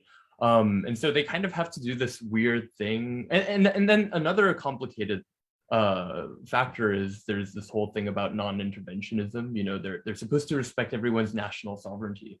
So on the one hand, they're saying stuff like, you know, we really, you know, we have this partnership with Russia, unlimited, no limits partnership with Russia. And, you know, we really understand, you know, this is NATO's fault and this is the US's fault. And then on the other hand, they're saying stuff like, we should be, you know, Ukrainian sovereignty should be respected. And we really feel sympathy for the Ukraine. And, you know, people are looking at this and they're going like, well, what's going on here? Like, which side are you on? You can't have your cake and eat it too. And I think they know exactly what they're doing. And I think that's exactly what they're trying to do. They're trying to have their cake and eat it too. But you know, at the end of the day, they're not going to do anything that's really going to, you know, get Europe to turn on it. But at the same time, they do kind of, you know, at the very top, the leadership does kind of share this anti-Western worldview with Putin. So I think that's how I would summarize. Let me ask one last question about this, and that is, you say that the Chinese are racist, basically, but you also hear about Chinese exploiting Africa no end and trying to be friends so they can take over the continent financially. Is that a conflict, or how do you view that? Oh, yeah, that's a whole nother. I have some Chinese friends who are in Africa right now, and this is something that we end up talking about. It's endlessly fast. It's really complicated because I really think it's kind of purely driven by economic. It's neither or, right? Like there's two competing narratives about China and Africa. One is it's basically neo-imperialism, right? Like they're basically doing what Europe did to Africa in like the 18th, 19th centuries. And the other competing narrative that China would like to proclaim is, you know, this is, you know, win-win kind of beneficial, you know, third world unite, you know, we are supporting you against Western imperialism. And neither of those really are fully true. I mean, I think it would be too much to say that this is entirely exploitative relationship, because I mean, fact of the matter is China is investing in projects, and sometimes, you know, when Europe or when America is in Africa, it is also often about advancing their economic interest. It is also often exploitative. And so it is a little bit hypocritical for them to point at China and say what China is doing is uniquely exploitative in ways that, you know, American companies aren't, because, you know, I mean, companies like Shell and Exxon and whatever, I mean, they're exploiting Africa too, right? On the other hand, I mean, it's, you know, I mean, all the Chinese workers are living in these compounds. These companies are often profiting and giving very little back to the communities that they're operating in. They have often very little understanding of the local culture. I mean, they're willing to cut deals with, you know, the worst kinds of people in these countries. And so there is a lot of exploitation there. So I guess the summary I would say is, yeah, it's absolutely exploitative, but it's not necessarily unique, because a lot of countries that are kind of operating there are being exploitative, if that makes any sense. Okay. So hard to not to fall into like either of those. China is not unique, but Right. it is being exploitative, right? Right. I there's hear you. this Well, kind thank of- you for that. Now Rosenthal has his hand up. Yeah, I just want to make a point. They talk about how the Chinese media exploited the racism in the United States by emphasizing it, etc. It made me think about Latin America also in the sense that the coverage of racism in the United States kind of conceal the racism in our countries in Latin America in a way that even in the media. So going to one of the previous speakers, think about diversity is something that we should not just be talking about, but doing things about it. One of the things that I have been leading for more than a year is a project on diversity in journalism and in the newsrooms in Latin America. So we have done online courses for journalists in Latin America, explaining what the diversity is, because it's sometimes a concept that is totally foreign to even countries like Brazil, where I come from, where you have a non-white population that is majority in reality, but is not even has not been even recognized by that. So the United States is actually a great influencer in the United States journalism. What you guys have done here from the civil rights movement, from what NABJ does, etc. And now we are having courses and newsroom trainings there to try to bring that concept there, and we can see impact on this. So I thought it was a good moment to relate what he had said and what we have seen there. Thank you. That's enlightening. All right, I think it's time for our introductions, and then we can close this up. Beatrice, I see you also have your hand up too. Hi, I'm Beatrice McBride. I'm based in Dallas, and I'm an independent photojournalist. My basic global question was, how did you all interact with photojournalists to tell your stories? And you're making me feel very blessed, because I have traveled throughout the world last 30 years without having to ask for permission, in essence. And I have created my own opportunities based on making connections. And I'm just very grateful to hear all your stories. I really am. Okay, thank you. Peter, I think I don't know if you fully explained, identified yourself. Me? Yep.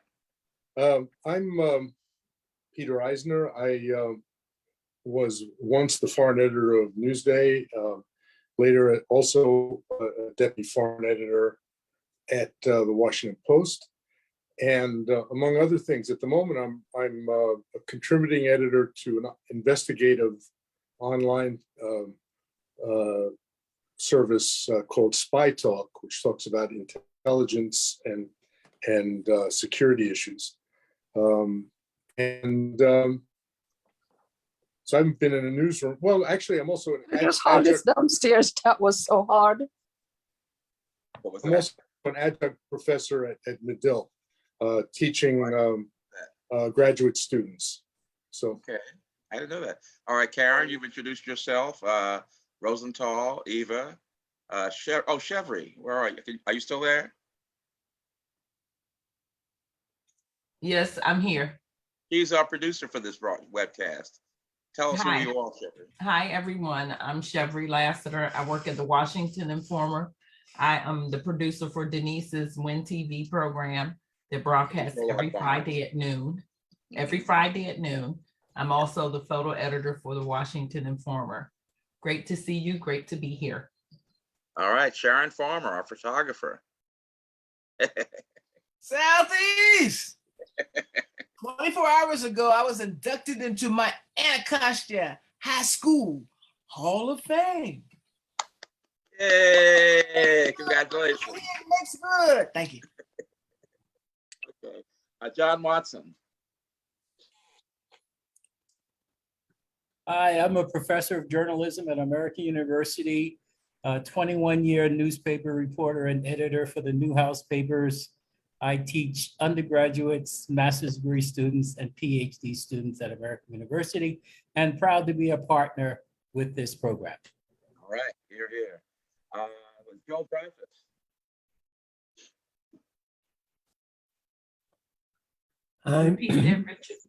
Hi, I'm here. Currently in Paris, but spent several years as a foreign correspondent. I was the Tokyo bureau chief of Fortune. Oh, that's right. Probably the first Black person to have that role, because news directors from other news organizations kept calling me and asking me if I'd had any problems, because they were thinking of sending someone Black. And I kept saying to them, no, it's much simpler here. I represent Fortune magazine, and that's more important to the Japanese than what color I am. How about that? I want that story on a t-shirt. Okay. I just Vern want Smith. to. Oh, sorry. Just want to, looking at the grid here, all my old colleagues like Leon Dash, who embedded with UNITA in Angola, Paul Delaney, who was the bureau chief in Spain. So there are a bunch of foreign correspondent pioneers here. Here, here. Okay. Yeah, Paul, we didn't get you. Can you hear me? Yeah. Yeah, Paul Delaney. I spent most of my career with the New York Times. As Joe mentioned, I was in Europe in bureau chief in Madrid, but I've been everywhere. Washington, Chicago, New York, you name it, I've been there. Okay, also one of the roundtable organizers. So the founder of NABJ. Right, founder of NABJ, that's correct. I mean, you All wanna right, go Vern that Smith. Vern Smith. Hey, Richard. Yeah, Vernon Smith, a former newspaper reporter and editor, including former deputy foreign editor at the Dallas Morning News, now working for the National Ocean Service. Thanks. All right, Barbara Reynolds.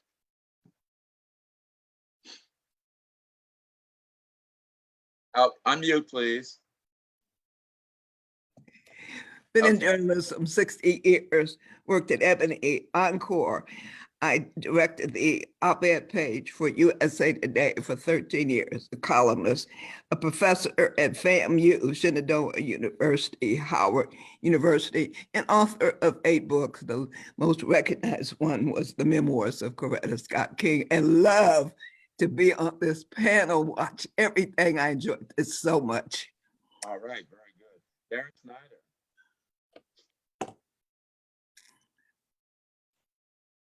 Darren? Yeah, hey everybody, Darren Snyder, columnist, freelance journalist, independent contractor, adjunct professor at Trinity, Washington, longtime Gannett, former Gannett employee, also did a stint with the Washington Times Sports Department. Very important to say Washington Times Sports Department as opposed to some other department. Glad to see everybody. Joel Dreyfus gave me my first opportunity in DC when I came back from Florida. I was writing for The Root. Appreciate that, Joel. Here, here. Professor Leon Dan. Richard, sit in the center. I can't hear you. Professor Leon Dan, please. Hi. This has been a great afternoon. I think this is my second roundtable. It's very good. Reported with Washington Post for 32 years. African correspondent, and now a professor of journalism at the University of Illinois, Urbana-Champaign. Very good, very good. I'm glad you're here, Leon. Jeff Ballou. Thanks, Richard. Afternoon, everybody. It's been a great discussion, listening. Jeff Ballou, for the last 16 years, I've been news editor for the Americas at Al Jazeera. So clearly today's subject matter is very much in my interest. And I am grateful to the pioneers of foreign correspondents that are on this grid who are, and some have already left the call, but thank you for opening those doors, because it's still a bit, we're still a bit small in numbers, as it's been pointed out many times today, but it's good to be in this arena. There's a lot going on. Here, here. Okay, thank you, Jeff. Keely Bastow. Keely, are you there? Yes, hi. I'm hoping that my microphone is working. My computer has been giving me a hassle. So I just want to thank everybody for everything they've said today. This has been so wonderful to learn from everybody. I'm a student at the university, at American University. I'm a master's student in the Journalism and Public Affairs program, and I'm graduating in a few weeks, and I've learned so much there, and I'm really excited to jump into this industry. Great. Are you going to apply to any of these organizations that are represented here? Oh my gosh, yeah. If I haven't already, I will be. Okay, very good. All right, Alice Berry. Hi, everyone. Like Keely, I am also a journalism student at American University in their master's program. I'm on the international track too. Thank you so much to everybody for speaking to us today and teaching me. I'm really grateful to have had this opportunity to listen to everyone. Excellent, excellent. We're glad you're here.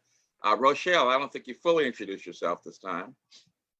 No, and thank you so much. I'm Rochelle Riley. I am Director of Arts and Culture for the City of Detroit after spending almost 20 years as a columnist at the Detroit Free Press. I'm a member of this board who works very hard to make sure Richard does not burn himself out. This is one of the most wonderful panels that we've had, and I'm so glad to see so many people that I know. Thank you so much. Here, here, here, here. All right, I just, somebody got blocked out here. I can't read the name. Who's on iPhone 2? Gloria Minot. Oh, Hi, Gloria, Richard. good. How are Howdy. you? Hi. Wonderful. I just want to say thank you once again for a great discussion. Congratulations to the two young ladies who would be graduating from American University's Public Affairs program. I'm a graduate of that program. It's a good one. Yes, it's a very good one. And thank you once again. I'm formerly of WPFW Radio, and just enjoy these sessions because I learn so much every time. Thank you, Richard, all the people who work to make it a success. All right, thank you, Gloria. Carl Henn. Thank you. I'll start my video. I've been hiding here. I'm not a journalist. I am a public health guy. Richard was kind enough to let me hang out with actual journalists, and it's been really fascinating. I did spend the last 20 years working on HIV/AIDS in Africa. And so I have developed an interest in how reporting on Africa is handled. But this has been a real privilege, and thank you, Richard. Thank you, Carl. Okay. All right. Well, this is reaching our conclusion. Anybody have any final thoughts? Richard, I have one.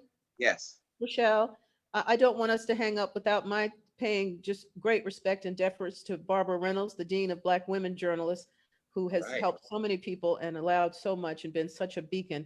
There are many, many, many in that vanguard, but I'm so glad to see her on the screen every time we have one of these. It's so good to see you, Madam Reynolds. Thank you. Here, here, here. Okay. All right. Yeah, Richard? Yes, yes. Yeah, I guess I didn't introduce myself earlier for a few. Yes.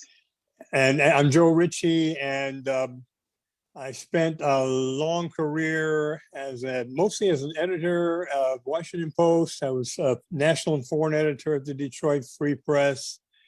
I'm at the New York Times in Hong Kong now, editing for the international print edition. We still print an international edition, not only digital, all of our digital folks are in Seoul.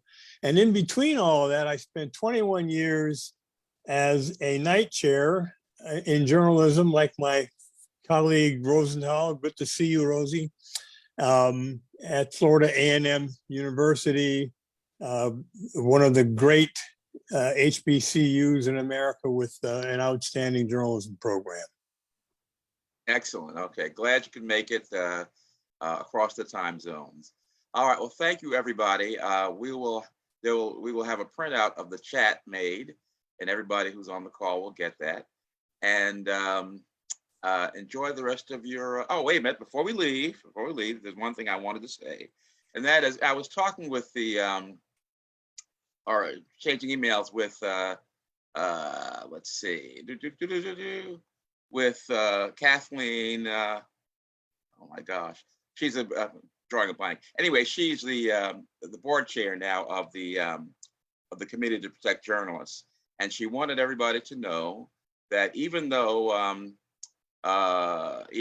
there is danger in foreign correspondence, being a foreign correspondent from the United States, that we should always keep in mind that the people who are hurt the most by violence against journalists are the people who are actually in those countries.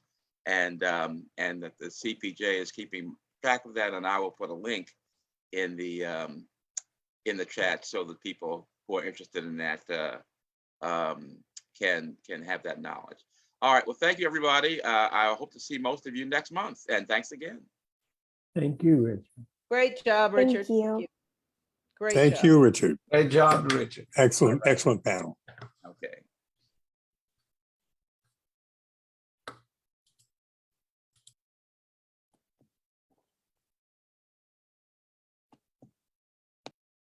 Okay.